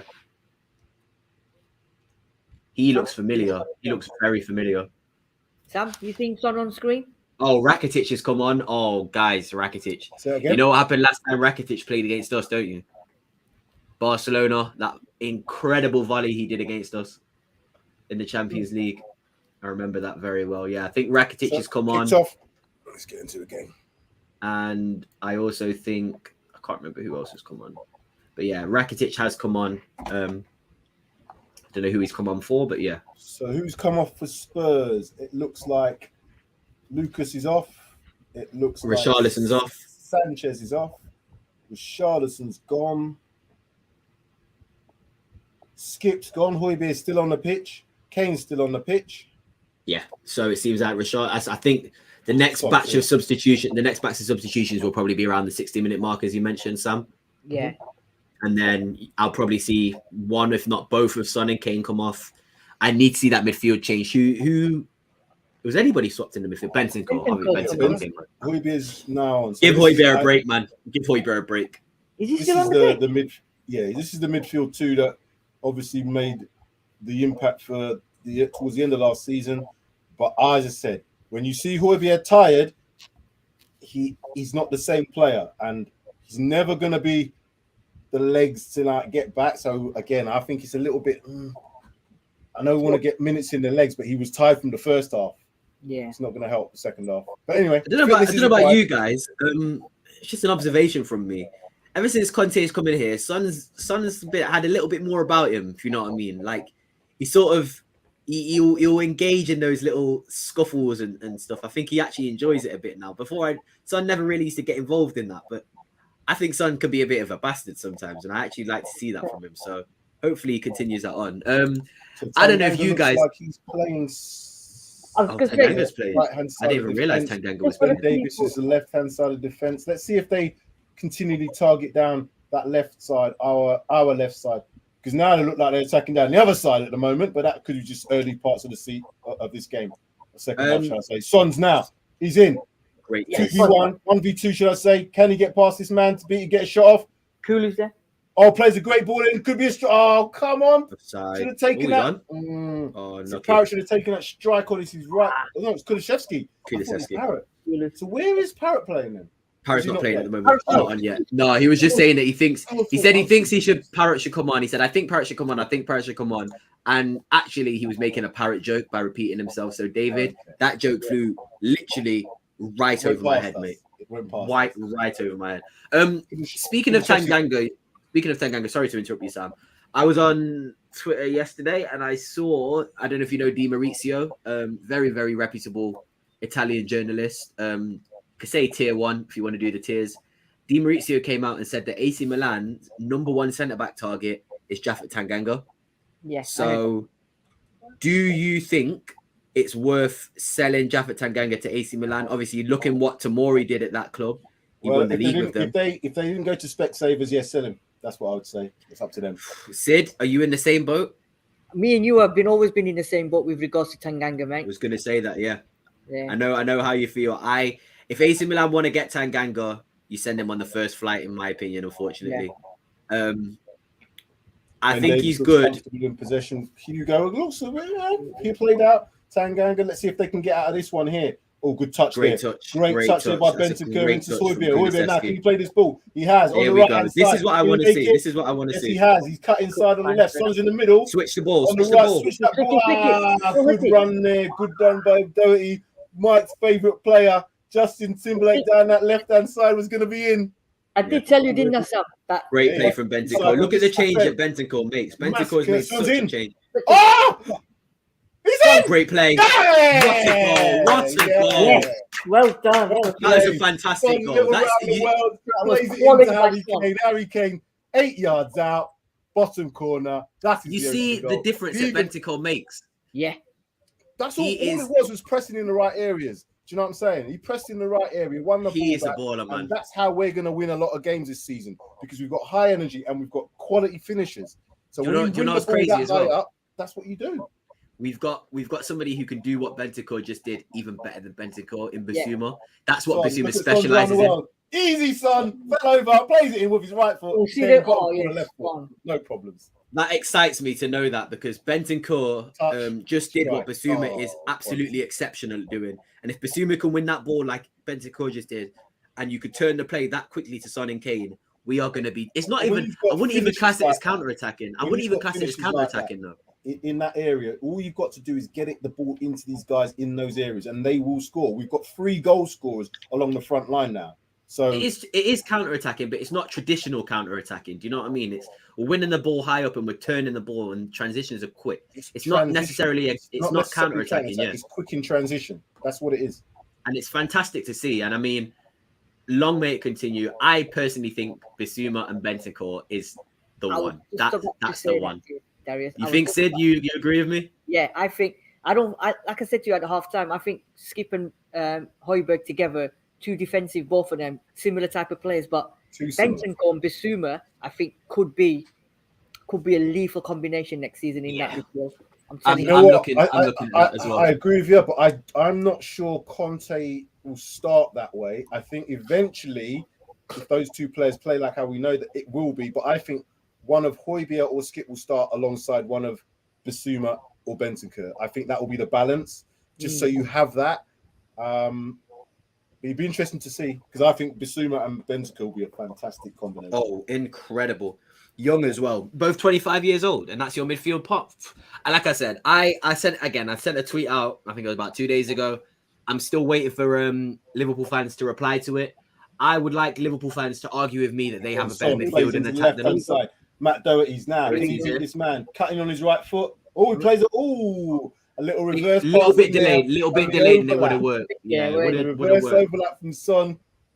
Justin Timberlake. He's I like Yeah, Doherty, fresh man. trim. I like What's he Doherty. doing? Doherty He's gives not us a good taking his option on barber the out with left, him. you know. Hmm? I think Doherty gives us a decent option as well. Oh, as a I left. like He him. cuts I inside. like him. Yeah, I think See, so. like I said, I repeat this stat all the time when people try to slander Doherty. When he got injured, before he got injured in Yeah. 2022, he had the 6th most goals and assists in the Premier League. And that's incredible to think about. I mean, I think he's got a perfect role to play. If he wants to be the backup, if he wants to show be like sort of the role model to Spence, I think Doherty to keep over Emerson. Definitely. Looks like Sevilla have got their under-16s keeper in. He's a He looks like it, youthful doesn't he? face, isn't he? Very Yeah. youthful looking. He looked very young. Looking guy. He was him. I told you, Sam, I'm the ITK. I did tell you about Emerson and Doherty coming on. In the Yeah, right yeah. positions as well. I think, to be honest, we cannot play Emerson on the left. I don't think. No. But Doherty's proved that he can play on the left and with good effect because from an attacking perspective, he can cut in and he looks. Rafa Mir on the ball right now, 1v1 with Tanganga. They have completely changed. See, this is what I'm saying about good teams. They've now targeted. They've seen where the weakness potentially could be in our defense, and that's on the right-hand side with both Emerson and Tanganga. Lopetegui is a good manager. Julian Lopetegui is a very, very good manager. They're in. So that was a good ball in. Dies. Ball Turn. in there. Can he get a strike off? Good block in there. Great defending from Bentancur. Emerson and Bentancur there. Great tackle. Great It defending. was Tanganga. Was it Tanganga Yeah, or I thought it was Tanganga. Emerson? Great defending from them both there. Emerson. You know what? Like I said, Emerson's got his role to play again. I don't think he's going to see much. Yeah, I don't think he's going to see much game time. To do the samba.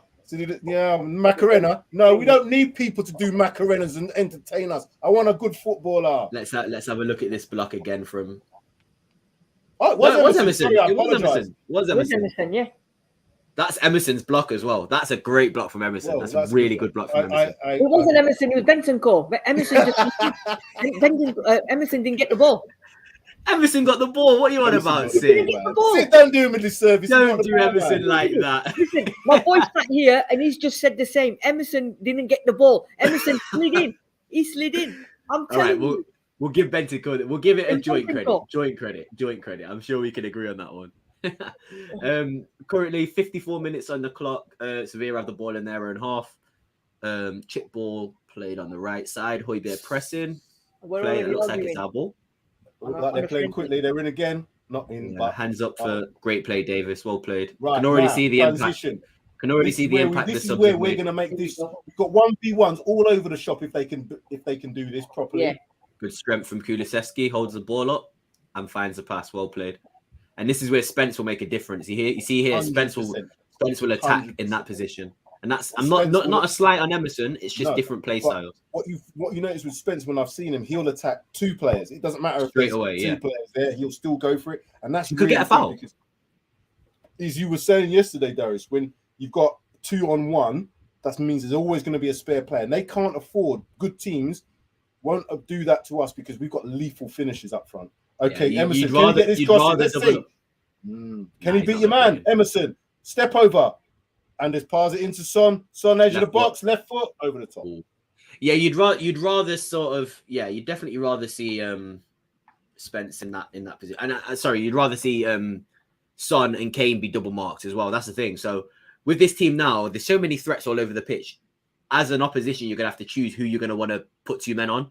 In my opinion, Spence is never going to be the priority to put two men on. Do you know what I mean? Unless he's having a blinder of a game. You're always going to look at Kane in the middle, who you want to put two men on. You're going to look at Son on the left, who you're going to want to put two men on.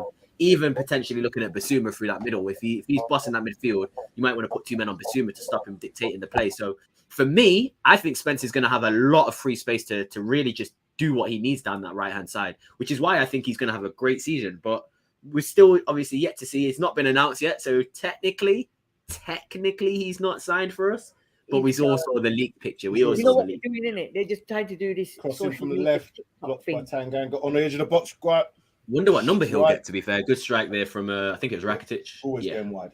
Always going wide. Whatever number they get, people, please don't go and buy a shirt with Spence on it because somebody bought the Romero shirt with number 4. A lot of people bought Romero's shirt with number 4. Spurs. A lot of people bought that Romero shirt. Yeah, and they've I said don't know no. if they're going to get them traded in either, to be fair with Well, you. And they said won't no. change it. They won't change it. Spurs They have I said don't said no. think they'll change it.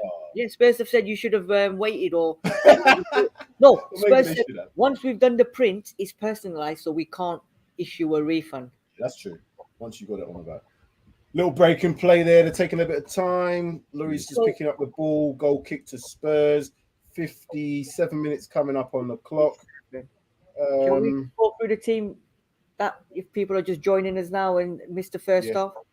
Go on. Yeah, got So we've 30 got- people still with us. Yep. So we've got Lloris in goal, Emerson Royal, Tanganga, Eric Dyer, Ben Davies, Doherty, Højbjerg, Bentancur, Kulusevski, and Son and Kane. That's a good ball by Dyer. Can Son get there? He has. Edge of the box, 1v1s. right-hand side. Tried a little back heel, didn't quite come off. Two players around him. Still Been got the crowded out. Emerson's looks like he's picked the ball up. A good pass in there. Well Back to done. Dyer. Dyer's out of position at the moment, but he looks like he's jogging back in. Recycle the ball back. Picked up by Højbjerg, centre of the park. And just keeping good possession. Bentancur on the ball. Yeah, I think Bentancur's made a massive difference in this central area. I've just Second realised just from this 10 minutes that I don't think he's going to be getting dropped anytime soon. mate. He doesn't look like it to me. I don't think Yeah, it's going to be like it to Bentancur me. getting dropped. I think it'll be Højbjerg starting. I think it'll be Højbjerg and Bentancur, and Skip and Basuma will rotate. Definitely. Bentancur just brings. It's for me. It's so fun to see that Spurs are so intricate with the player style, because Bentancur's play style proves right here that he's more integral, I think, than Højbjerg. But I think Højbjerg is important in his own way. I think each player has their own importance now in this team. It's because he plays. His first thought is to play forward. That's what I like about him. His first thought is to play forward all the time. Not all the time you can do it, but then if you can't play forward, don't lose possession. Recycle the Harry Kane getting a little tussle there, free kick. Harry Kane looks slimmer, doesn't he? Yeah, he looks in good shape, Harry Kane, to be fair. He looks like he's been on holiday for a while as well, to be fair. He got a good tan on him. I was just going to say, just looking at Twitter, I know it's not Spurs related, but it is official. Lewandowski is a Barcelona player now. So, Wow. 50 million euros they paid Bayern Munich for him. And they've got Aubameyang in that. He's not gone anywhere yet, has he? He's staying Aubameyang. So, yeah, 50 million euros. Looks like they're going back to the old days of the old Galacticos signings. You know what I mean? Well, if you think about that is Sevilla.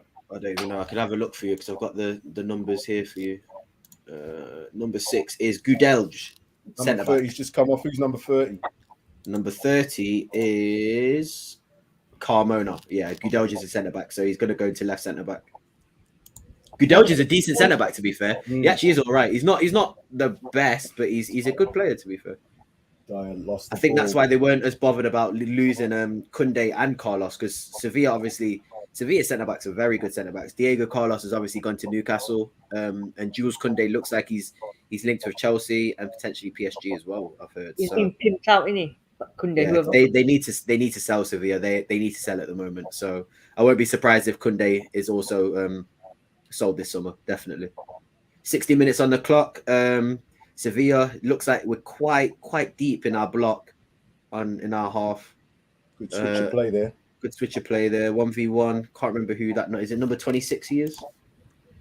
That's Pablo Perez if it is number 26. It's like the tables have turned from the first half. Bentancur's lost the ball there.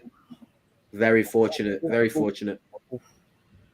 But this is, again, I expect if they are going to try and play out in those situations with a team like Sevilla who clearly know one of the things to really get at Spurs, and with any team, really, press them high up the pitch like they're doing there, they've got opportunities. So I think when we saw that open training session, a lot of it was what they were doing, recycling the ball from playing out from the back. So that's going to be something they're going to really be working on.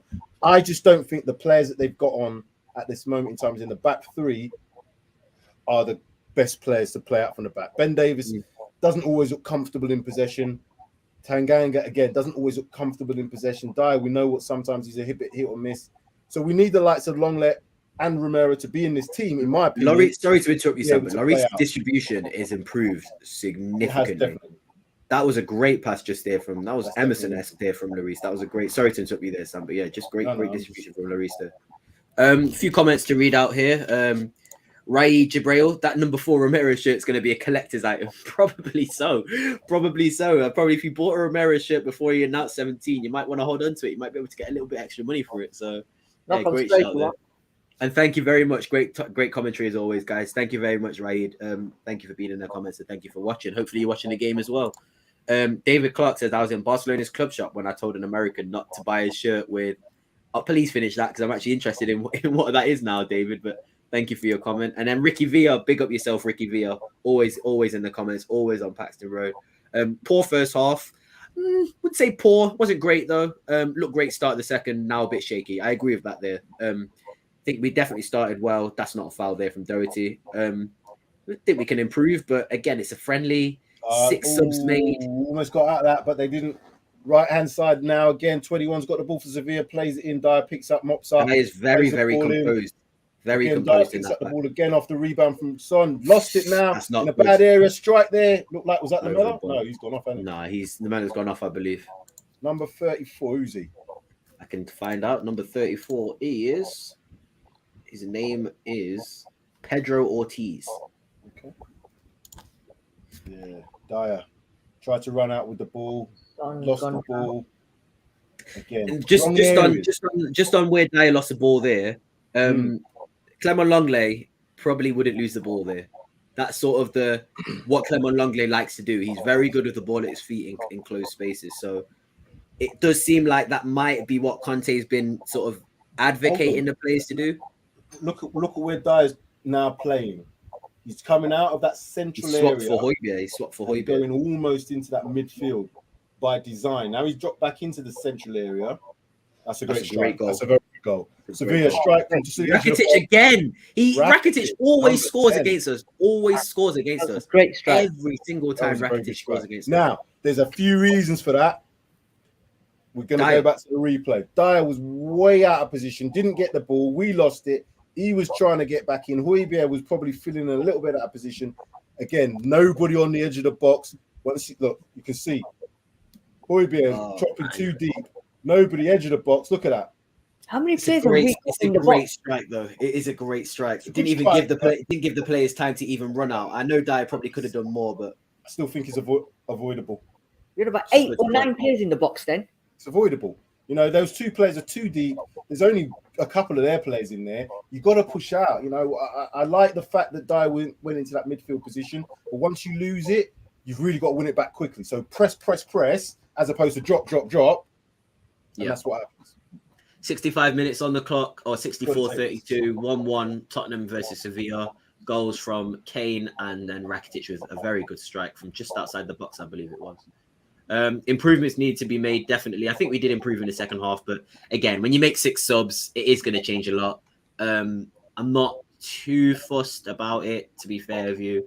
Hopefully we can keep the performance level high, I guess. So yeah, it seems like Sevilla are a little bit more, energetic now. Rakitic has made a big difference. I've always rated Rakitic as a player.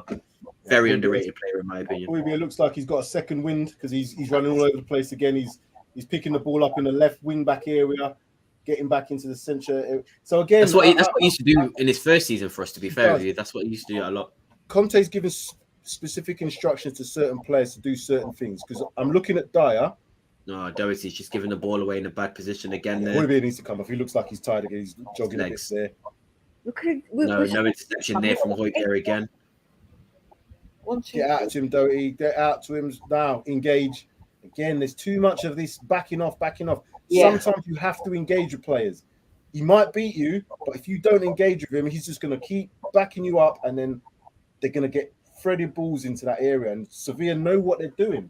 Sevilla look comfortable now. They do look comfortable now. They've settled into the second half. 20 minutes gone in the second half. They've settled in now. 65 minutes gone. Ball played out from their keeper, headed by Tanganga. Bentancur brings the ball down and loses it straight away. Oh dear. Ball's on the left-hand side for Sevilla now, on Spurs' right. Engage. Why is he not engaging with him? Yapit Tanganga again. Back there sometimes you just have to. Because when you get backed into the box, then you can't engage anymore. You know what I'm saying? No, when there's an opportunity you can't commit. Yeah. The box, you should be engaging there and making sure. When it's in the box, it's risky. It's even riskier.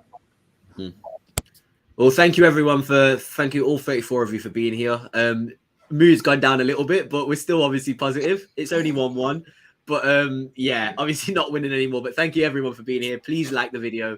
Please make sure that you're commenting. We all want to see what your thoughts are on Spurs and the game. If you are watching the game, let us know how you feel about certain players. Who do you want to see come on? For me, there's only one more player I want to see come on, and that's Pape Sarr. I know Sam mentioned that as well. Ball down the right. Box. It was a good ball, wasn't it? Great ball. Really good ball. Yeah, it was a good ball there. What are you on in terms of time? Sid, what are you on? 67:03, 04, 05, 06, Yeah, 07. okay. It's only a second difference. Go on, Emerson. Let's see. Passes out. Oh, see, this is the thing with Emerson. He doubts his ability to go 1v1. Breaks in, left up. That's a great shot.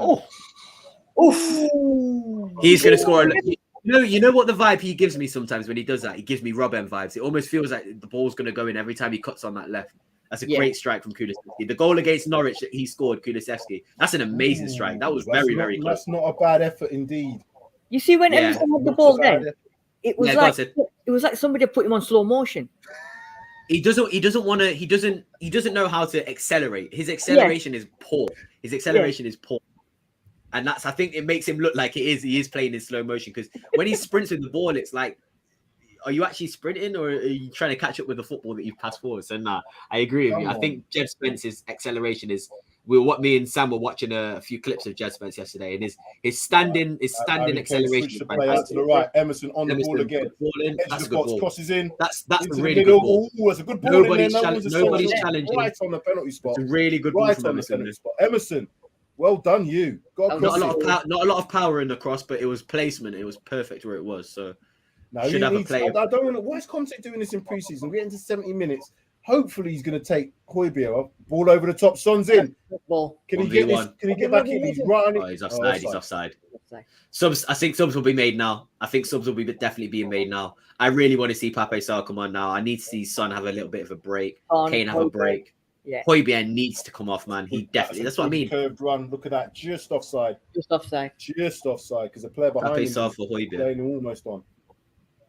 So who's coming on? Do we know? I hope Pape Sarr. I was just saying. I hope Pape Sarr comes on for Højbjerg. It's getting quite late into the game now. 70 minutes. Only 20 minutes to play.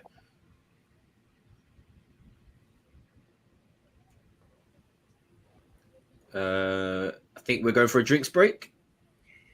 Yes, I think we are going for a drinks break. And the sub's going to be made as well.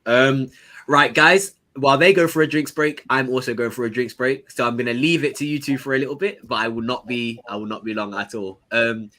Hopefully, comment section. These guys don't mess up our stream, but I trust them. Don't worry. Right. So Sam, yes, I think the two fullbacks that have come on second half have done a better job than the two fullbacks we had in the first half. Yeah, I agree. I think, as you were saying, Doherty on that left-hand side, there's something about him that I kind of like. Because remember, when he had to play there last season, he was very effective from that side. Yeah. I actually think you might be right. He could fill in that position more often than not. If Spence is playing on that right-hand side and we struggle... Because Sessegnon again... This is it. I think Sarr, Hill and Parrott are coming on because they're on the touch line. So them three are coming on any second now. I think what you're saying there as well, Sessegnon, we've all said it. Perisic is gonna be the number one left wing back as soon as he's fit. Yeah. Sessegnon will probably, as and when required, will play, and then obviously if he's not up to it, having Doherty as an option as a left back and a right back, it's gonna be really good. Because Spence obviously, I don't know if he's going. I still think Doherty is going to be the first right back option. And then, do you think Doherty's going to be the first right back option? Yeah, I don't think Spence will get in straight away. I don't think so. I think it'll be too early for him to come straight into a Prem team. Well, you know what? They've still got. We're forgetting that we've made the signings. Yeah. What? 3 weeks before the season starts. You know, so he's already going to have 3 weeks. Oh, here we go. Yeah. It's the three players that I wanted to see. Sorry to interrupt. They might Parrott, Sarr, and Hill. Sorry, what were you guys talking about? I jumped in halfway there. It was on about Doherty as a left back, as a good option to Perisic rather than Sessegnon.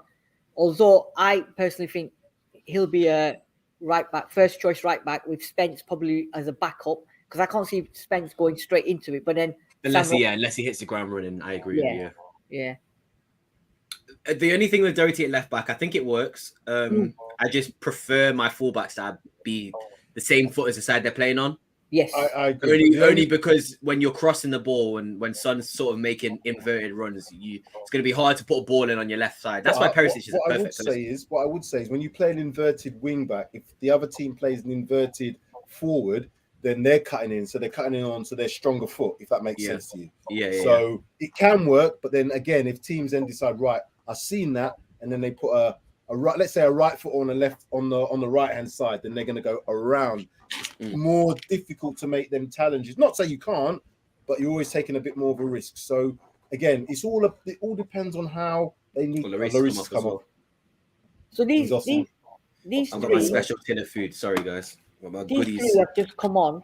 These are the three that potentially it's like make or break kind of thing for them this pre-season, because they could probably either stay or go on loan. Yeah, but again, 20 minutes. Do you think that's enough to prove yourself in that? When do we finish this tour, by the way? This is the last game, isn't it? This is the last game of the tour. So basically, they're gonna have more weather the same. I mean, they're gonna come home to 40-degree weather, these guys. So yeah. By the way, Basuma and Forster have to stay till Tuesday because of COVID. Korean rules state that I don't think they can leave on that day, so they have to stay until Tuesday and they fly back on Tuesday. So yeah, bit difficult, but have to do with it. I'm very excited to see these players come on now. Pape Sarr, he's a big guy, he's a very tall guy. If he can put some weight on, I think he could actually start in the Premier League next season. To be fair, when I see him play for Metz in that French league, he looked comfortable, to be honest. Really? I didn't get to see a lot of him last season. Mets were pretty poor last season, I should No, say. he was a bit of a shining light, to be honest. He was a bit of a standout. A lot of people mentioned that he was a bit of a standout, but he looks young. He just looks young. He just looks so young. Wow. He looks so young. He's about 15. I was just about to say that. He's 19. He's 19. Is he 19? Okay. He's 19, yeah. Wow. Damn. I mean, Hill looks about 15 as well, to be fair, but I think that's just the size of him. Hill's trying to grow that moustache. You know when you looks try like to grow a that moustache scouser. and you can't grow a He looks moustache like and he's a got that season moustache. 19 The little bum fluff. Yeah, I've been through that phase. Hill. Don't worry, it will go through, Hill. You just need to fight through it, fight through that phase, and then hopefully you'll get the beard. Darius, our next game now is next Saturday, so they come back whenever they come back, and then they've got it's Rangers next Saturday. So They probably Cool. fly Is that tomorrow. the last? That's not the last preseason game, is it? Is that the I'm last Roma. preseason game? Roma, No. that's it. Roma. not talking about that one Why are you not talking about it? for political reasons. I'm Oh, okay, yeah, because it's over in Israel. Yeah. yes. Oh, okay, yeah. I was thinking. I why thought is he not talking- political reasons was Jose Mourinho for a I second. thought it was Jose. I thought he hated No, Jose. I thought that was a political reasons. I'm not gonna No, lie to you. I just think it's wrong what they're doing, but who am I? Yeah. But Well, again, there's lots of things going on in the world that's just wrong, This is it. very wrong. So this is it. this is just one of the other things that kind of Mm. it could be a controversial tool, but again, the club. I think they is- must have done it's a got bit very, very, very long Jewish tradition history. So Yeah, but I know what anyway, you're saying. we Me, could have put that game at home because what you're we've not got a pre-season game at home this season. I think that's So for the true. first time in a good few years. We're not having a game at home, are we? That's There true. must be some closed doors games. Some because sort it's of a deal, week some between- sort of money being made. Yeah, because if you think about it, they're playing Saturday against Ibrox next week, and then the following games are following Saturday. So in between that, I'm sure they're going to play a midweek game. This is Yeah, going to be they will. behind closed doors. Maybe some of the bigger name players might not play, but you might see like a Parrots and SARS get a lot more game time. That's a really good goal though. Son, Yeah. I mean, that was a really good goal from Son and Kane there. I can't lie to you. I understand and I know how good of a team Sevilla is. I mean, they won the bloody Europa League not that long ago. They have got a very good manager in Lopetegui, who's been Real Madrid manager, who's also, I think, been the Spain manager as well. So Yeah. I'm not too fussed about this. I think we've actually probably, I wouldn't say dominated the game, but we've never looked like we've been in trouble. Do you know what I mean? They've not bombarded our goal with shots. They've not sort of been on us, been at our throats. They've just been a decent quality team who've kept the ball well. So Like I said, I've seen what I apart from need the to be fair. Sanchez tackle, there's been no real harsh challenges in this game, and that always tells you 44,000 people in the stadium. the intensity is not at the level that you would expect for a Prem game. But that Sanchez challenge was tasty. Yeah, that Sanchez challenge. I'm pretty sure I saw both feet come off the ground there, but I mean, Sanchez. Just the way Sanchez moves is just very like it makes him look like he's just doing something reckless. So it probably was a good tackle, to be fair with you. See what Brandon I mean, Ross it is reminds me if that was Romero, like what Romero did against Liverpool. I think it was against Liverpool. like. Good recycling, Bentancur on the ball. Then yeah, see, look at this from Just a Bentancur. last It's chip just- pass over to the left-hand side. Doherty has to pick up on his right foot. See, kinda you cut notice he's inside. always coming inside. That's the thing Yeah, with me. Brian Hill's on that. He's left-footed naturally. So that's why it works. Yeah. So the underlaps with him doing the overlapping ball over the top. Well, that's Challenge there. So now I've noticed something quite significant about the way our front three works, and I don't know if you've seen this in the past 2 games. So if you've noticed, the left winger is normally hugging the touchline or is normally on the out wide, and the right winger seems to come in quite a lot more. I've noticed. I don't know if that's because of the players that we've got, but even when Brian Hill was playing on the right against Team K League, he was a lot more in the middle of the pitch trying to create. So I feel like, depending on what side players are playing on, I feel like one winger is being told to sort of hug that touchline and provide that space for a fullback to go into the middle. And I think the other side It also depends on though, because that fact you just mentioned is probably due to the fact that they're playing 4 at the back. So if you hug the touchline, you're going to drag your fullback, creating more space in the central area. When you play 3 at the back, it's not so easy to do that.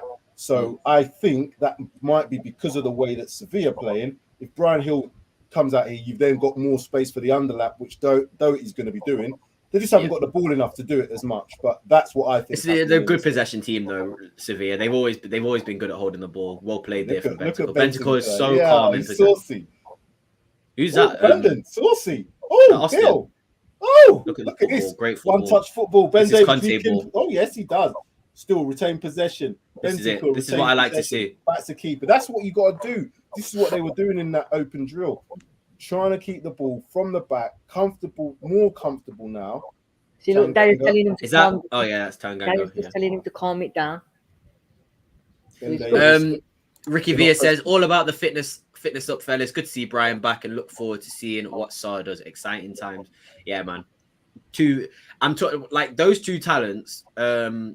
In sort of their own countries in Spain and France, they're seen as incredibly high, incredibly sort of promising talents. Guna Gumza. 3 on 5 right here. Seems like a 4 on 6 now. Seems like we have enough players back. Shouldn't really need to worry about this. What's the score, Gumza? You ain't gonna be able to take the mick out of us, mate. It's 1-1 against Sevilla. It's 1-1. Don't worry, Gumza. We ain't losing. And even if we were losing, I wouldn't be mad that we lost to Sevilla either. So you can't get us today, Gumza. But big up for being there. Big up yourself. If you're still watching, put in the comments. What do you think of your Zinchenko if you get him? Good player, good signing. I'd actually like to hear your opinion on Zinchenko. To be fair, Gumza. Gumza actually asked us any of the new boys playing and how are they looking. Any of the new boys playing? Richarlison. I will admit, Richarlison has looked good in both games. He definitely has looked. He hasn't scored yet. Good play from Pape Sarr. Good shove in the shoulder. Chesky right foot. Good block just over the top of the bar. Sarr I class as new. He looks good. He's only 19. Richarlison looks good for me. We haven't seen Perisic. We haven't seen Bissouma. Haven't seen Forster. Obviously, Spence is not going to come to Korea, and Longley is also not in Korea. So we haven't actually got to see any of our new players really and truly, apart from Richarlison. But he looks good, man. He looks good. I've got no problem with Richarlison. I'm classing Sarr in there. And Sarr's a new boy. Sarr's definitely a new boy. Spurs, so he's 100% a new boy. And Sarr, as much as, and this is not my words, Gumzo, by the way, before you take this and clip it. These are the words of Fabrizio Romano. He very much likens Pape Sarr to Paul Pogba in terms of size and play style. So I'm not ever saying he could reach that level of Paul Pogba, but that's sort of the player profile that Pape Sarr is of. And I think if he can put a bit of weight on it, technically he's very good. I think he could turn out to be a very good player for us. So even if it takes a year loan, I think we should definitely. He's got longest player for Seville. I know. Well, he did before, didn't he? He did before, to be fair. He did look a little bit like him. Guna Gumza says, nah, no banter, actually intrigued, being lazy and ain't got Google to look. Pick up yourself, Gumza. Nah, we'll tell you anything you need to know. But no, I do want to hear if you let us know what you think about Zinchenko. I think it's a good signing. I think he's technically a very good player, but is he better than Tierney? No. And would he be better than Tielemans as a midfielder? No. So it just seems like you've got a good player for two positions as opposed to getting two players for two positions that are good. So it depends how you feel. I think he's a good player. He's got that winning mentality, but I think Arsenal need to do a lot more than Zinchenko to be really looking at even challenging Spurs and Chelsea's for the top four. Even United, I think if United sign Frankie de Jong, they're going to be way, way ahead of you, in my opinion. They look good United. So, I think yeah. They're on Tinder, aren't they? Because they're just swiping left or right, aren't they? That's what's happening with them, isn't it? It's like Tinder. He says Sar's the new Patrick Vieira. Gums is not going to want to hear that at all, Ricky Villa. But thank you very much for that. Gums says, Zinchenko, if we get him, I'll be very happy. Feel he will play more CM than backup for Tierney if he's injured. Who's getting a stretcher? Who's getting a stretcher? It's a Sevilla player, I think. I don't think it's one of our players. Saw Davis on the floor, Oh, shit. He's one of our players. He's one of ours. Ben Davis. No. Did he fall badly? It must have how he fell. Ooh. Oh yeah, he didn't fall goal. Yeah, he didn't fall goal. To me, that doesn't look like it's going to be too much of a problem. Let's have a look. Oh, he's just jumped up, I think he's just landed awkwardly. Yeah, he looked like he landed on his front. Anything? Oof. Has he twisted anything? Because that could be. I didn't see how he landed in terms of his feet, but he was definitely going towards the ground face down. He wasn't he? The cynical side of me says fast track the left centre back business, but I'm not going to be cynical today. I'm going to say hope Ben Davis is all right. Can I just get back to Gums are about Zinchenko? Go on. In terms of Zinchenko, has he really played that much times as midfielder for City? I don't think he's had that much of an opportunity to play midfield for City that much. More so left back. I know that. I've seen that. But again, well, I think he was originally a centre mid, and Pep had converted him to a left back. I think somebody might be able to help me out, but I think that's what it was, or the other way around. I think there must be a reason for that. One, because he couldn't get into that. One, because he couldn't get into that midfield. 100%. And two, probably because he saw him as a better left back. Good tackle, great tackle there from Emerson. You know, Emerson's good at slide tackling. I'll give him that. Yeah. Please, Darius. Carry on about Zinchenko. Carry on about Zinchenko. You're gonna do when you try. I'm good at bloody slide tackles if the grass is wet. Flipping out. That's what I'm saying. I'm not giving kudos for that. You might got a goal kick out of it. Zinchenko. It's a good player to have because he can fill in. But is he going to be a main starter in the field? Is he going to dislodge Partey? Is he going to dislodge Granit Xhaka potentially? He's not obviously going to be an attacker. So again, depends on how Arsenal play. They're likely to. I think they're trying to go for a 4-1-2-3. That's what I think they're going to look to do with two attacking midfielders in there. Definitely. And Partey is the main four, holding midfield, number 6, should I say? Yeah. And then Zinchenko is probably the replacement for that. I think Xhaka must be on his way, or they're going. I don't know. I don't care. If I'm honest, I don't care. Why am I talking so much about? No, it's interesting because at the end of the day, it's our direct rivals. I mean, if we are going to be down the tunnel, if we are going to be like you said, who's that coming on? Is that Maliki? Is that his name? It's Perez for Juan Lu. I'm not too sure. Yeah, I again, I'm not saying Zinchenko is not a good player. I'm just saying, is he a better left back than Tierney? Probably not. Is he a better centre mid than Partey? Probably not. He ain't going to play as an attacking centre mid. So it just feels like a third.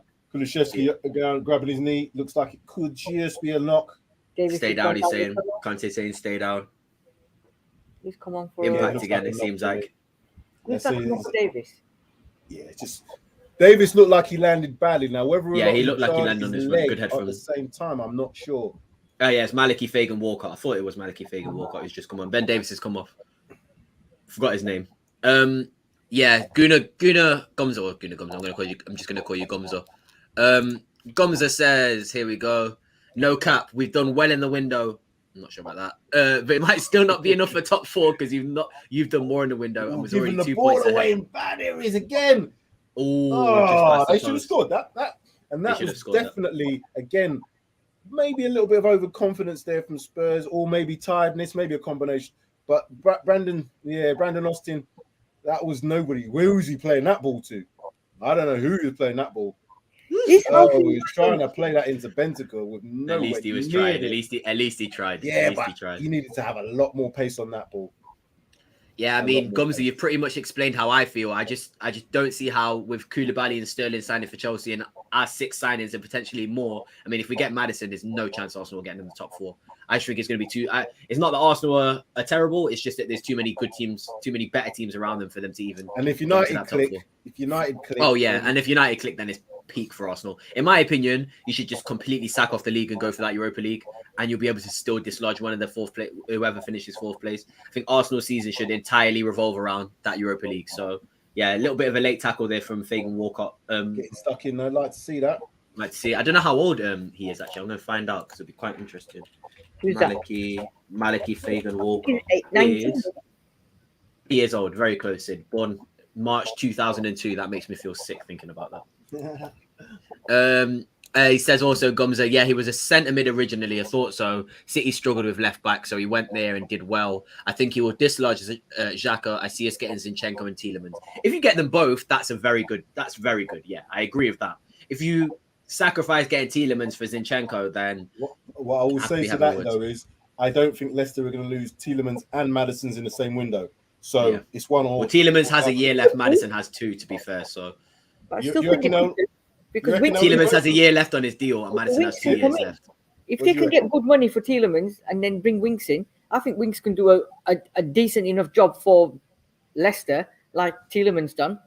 Yeah. All right, he doesn't give as many penalties away.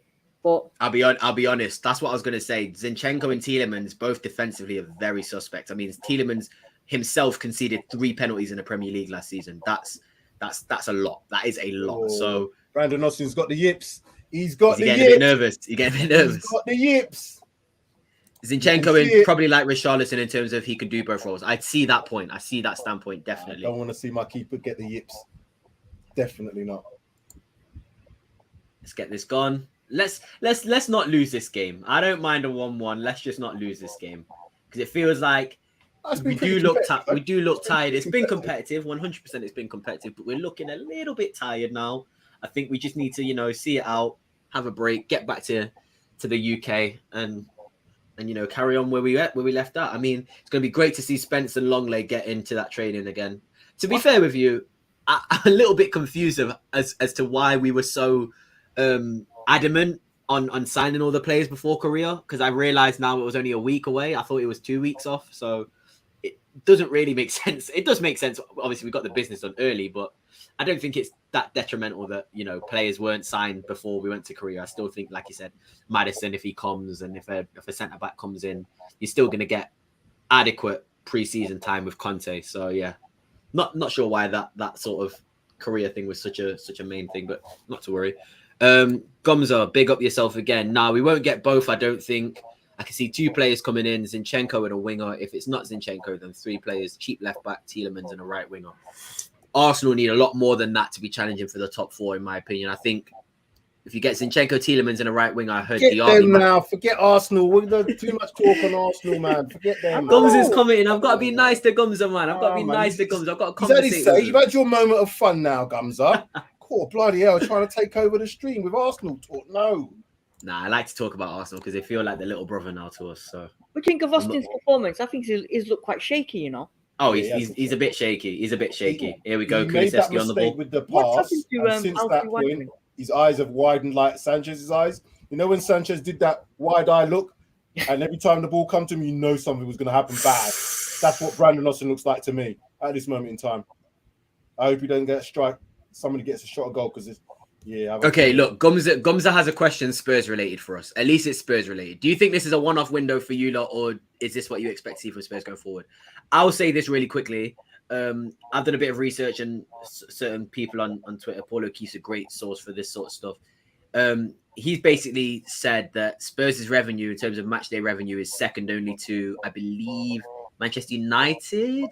I think it might be Manchester United. So Spurs are making money with this stadium now, obviously with the concerts and everything. I think Spurs have money now to be spending like this or similar to this in most windows. I expect it now a little bit. So to answer that, Gumza, I do think we might not get over the bar for about 40 yards there. We might not get 8 players, but I definitely think we'll be signing good players every window from now on with the stadium. I think the window will be similar to how Manchester City do it. They blitzed it, and then afterwards it's just tailoring the squad. But they're prepared to pay money for the right player. So they'll pay 50 million for the perfect player. Yeah. Season before that, I think they got a couple of players in, Rodri maybe, somebody else.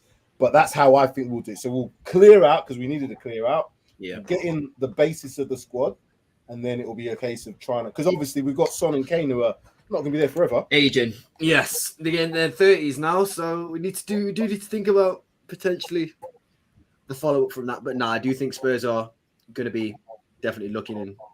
Well, they knew that's the problem. The 50 million pound player now is a 100 million pound player. So it's just the money. If Spurs can keep up, if we can sell players and buy players at the same time, you know, make sure the profit's still there, then I think we can definitely be looking to shop in this market again, or shop the same like we have in this market. Is that Jesus? Yes, it is. Look at that. That is a legend right there, Jesus Navas, by the way. Sid, do you reckon Hill will go back on that out on loan? Because I don't know if he's going to make it. You know, I think we should just cut our losses, or one more loan and then cut our losses. I like him. I like his tenacity. But I just don't know whether or not the Prem's going to suit him. I just don't know if it's going to suit him.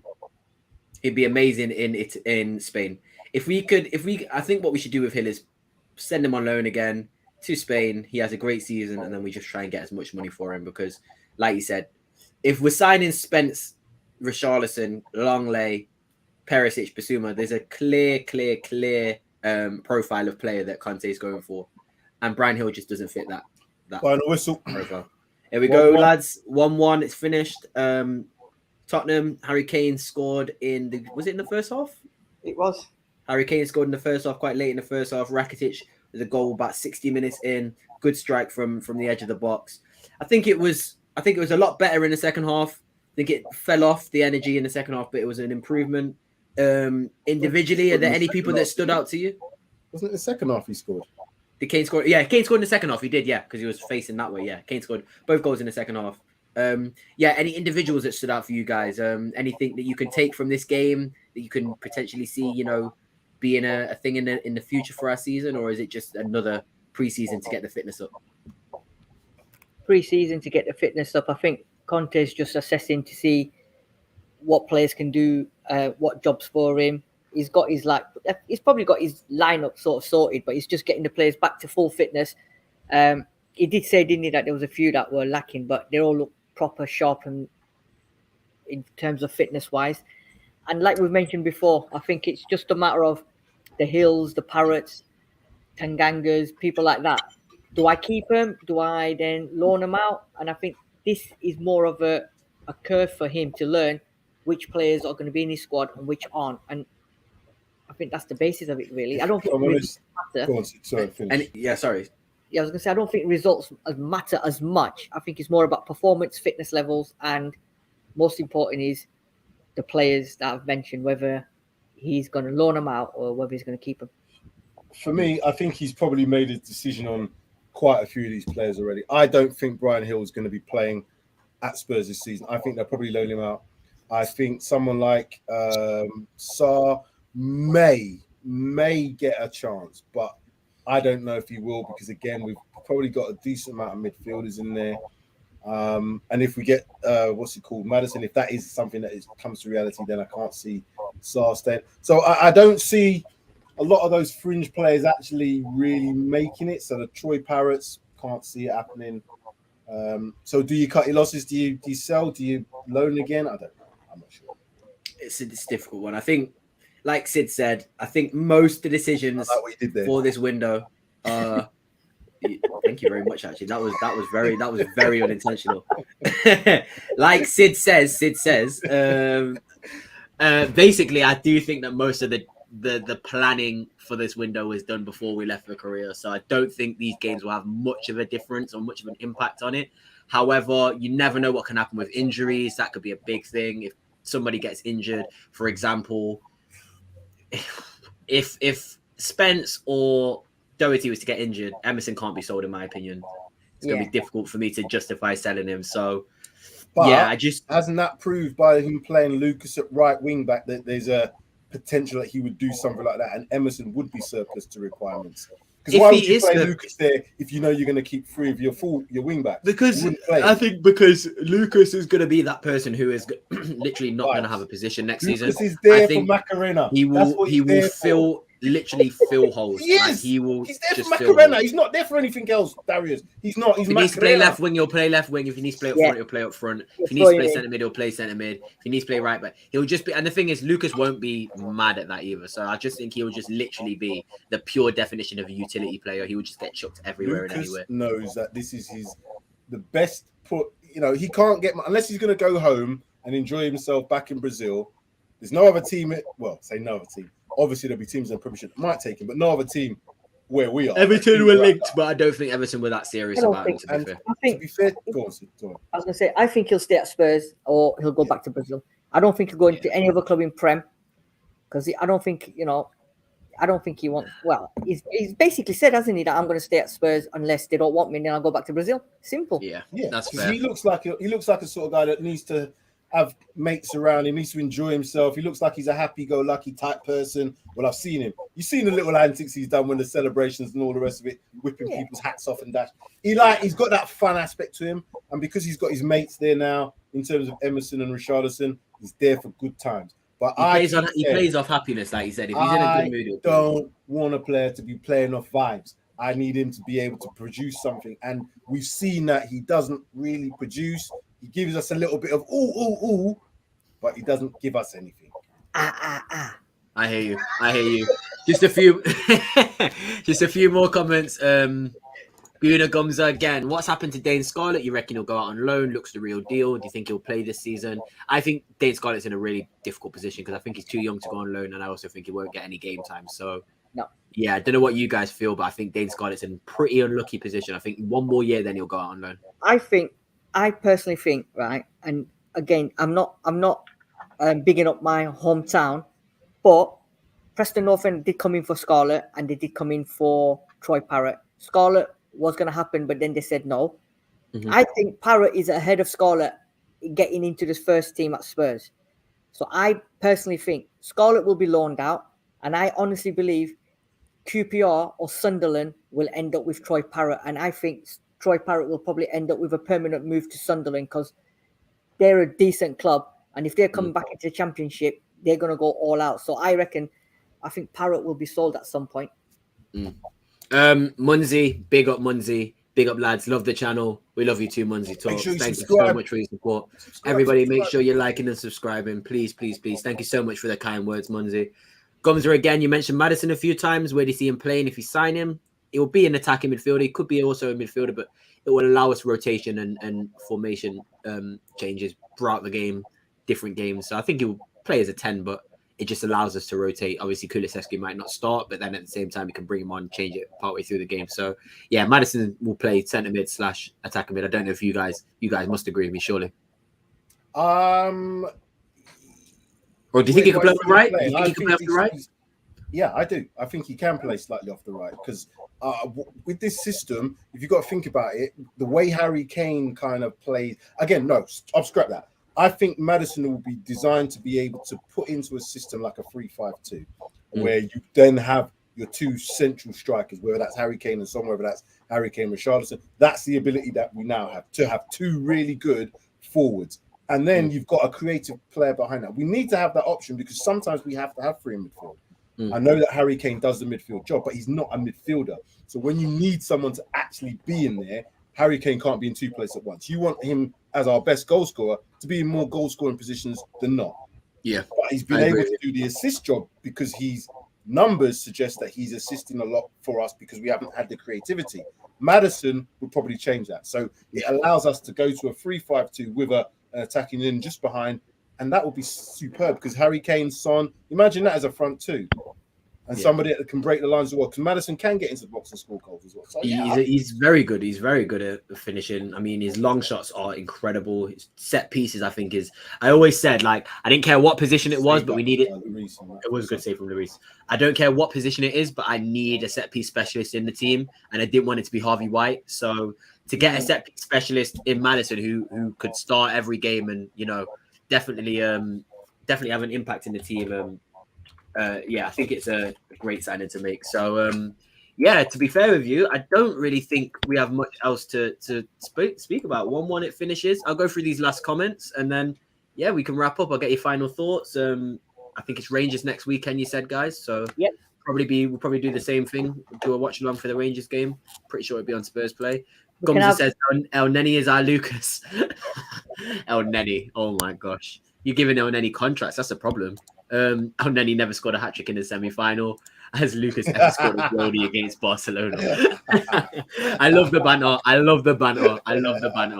But I'm not going to be a referee in the banter anymore. I'm going to wrap up this watch along that we did. Tottenham 1, Sevilla 1. Are we going to get our final thoughts then or not? Oh, sorry. Yeah, let me get your final thoughts. I'm rushing. You see, I'm rushing too quickly. That's how hungry I am. Sid, let me go with you first. What's your final thoughts on the game and pre-season going forward, should I say? Listen, this tour of Korea was all about the homecoming for Son, to get the numbers up, to get the fan base in Asia up and beyond everything, and it just proved it with the reception every single player's got, especially Son. The attendances at both the games, and above everything else, it was just about fitness, getting the players ready, getting them all shredding weight by the amount of weight they've lost by the looks of it with all the hardcore fitness training. And two decent games. We won the first one, we drew the second one. Second one was a lot tougher against a better side, and we just now come back, get everyone fit, the two boys that got COVID, get them back into the squad, get them embedded into the squad, and we move on to Rangers. And when they come back to England is where the real work begins. Yeah. That's it, to be fair. Great. Thank you so much, Sid. I mean, look at Sid. He's ITK on the past times. He's got great analysis. We're very lucky to have you, Sid. I will say that to you now. Sam, same question. What are your thoughts on the game and pre-season going forward? It's a normal pre-season game. The opposition is increasing in its ability and level, so that's what you expect to see. The players are increasing in their fitness. You're going to see these mistakes. What we can't do is get mad at things. We can obviously have reactions to certain players making things, but again, this is pre-season. A lot of them are probably knackered. We've seen their pre-season training that they've done, and now it's a case of building. The fact I'll say is we haven't even seen the best of what we might consider our best 11 yet. So no Basuma, we're not seeing him play. No Perisic, not seeing him play. You know, I want to see those combinations. You know, I want to see certain combinations together, and we'll probably see that next week, hopefully. But it's designed, as Sid was said. Son's gone home. They've made a lot of money off this tour. Spurs have launched Spurs play, and as a marketing, you can't get much better. Look at the people in Korea. They've loved it. They've loved it. Oh yeah, so, they've loved. And you know what I've noticed as well? They're actually genuine fans. They're not actually Son fans, as much as they probably came to Tottenham through Son. 100%. If Son leaves, no, don't get me wrong. If Son leaves, they go. But I've seen a lot of play. Like for example, in the stadium, I saw Højbjerg. I saw a Danish poster saying Højbjerg, I want your shirt. So I do think that the fans have, despite obviously coming for Son, I think have stayed for a lot of the other players. And I do think we've developed a great fan base over in South Korea now. So I would love to see us go back like pretty much every year, but I don't know if we will. I know that America is normally the place that Spurs like to go for their tours of the year of preseason. So we'll hopefully see. Change it up, I say. Really tap into that market. What we've got to tell everybody is, especially the people in Korea, if you're watching us on stream, come and join us, because I know you're a massive fan base. Come and join us. You're all welcome on Paxton Road TV. So let's do a collab with them from Korea, and let's get some of the Korean fans in, and let's talk about Son and Spurs. 100%. We could try and get some. We'd love to do that. We'd love to get some insight on how Son actually is sort of treated and how people think about Son in his home country. I'd love to do that. So please, if there are any people from Korea who support Spurs, who support Son, please get in touch with Sam, Sid, or me, and we'd love to have you on the show and just hear from a perspective of a Korean Spurs fan. So yeah, please, everybody in the comments, just want to say Gomza, Ricky, Munzi, who else was here today? David was here for ages. Raid was here for ages. Who else? I'm going for everyone. Clemon, Juice Nuts, Ramar, everyone. Big up all of you. Nubis, big up all of you. NS Sports, GMS Limited. Honestly, you all, and obviously the main one herself, Jodi. Big up all of you. Chris as well, right at the start of the video. Please like this video, subscribe, comment, share, hit the notification bell, do whatever you can to help us at Paxton Road. We honestly do appreciate everything that you do for us, and it goes a long way. One little click does do a lot for us. So please like that button. If you want to know when we upload, if you want to know when we go live, hit that bell button.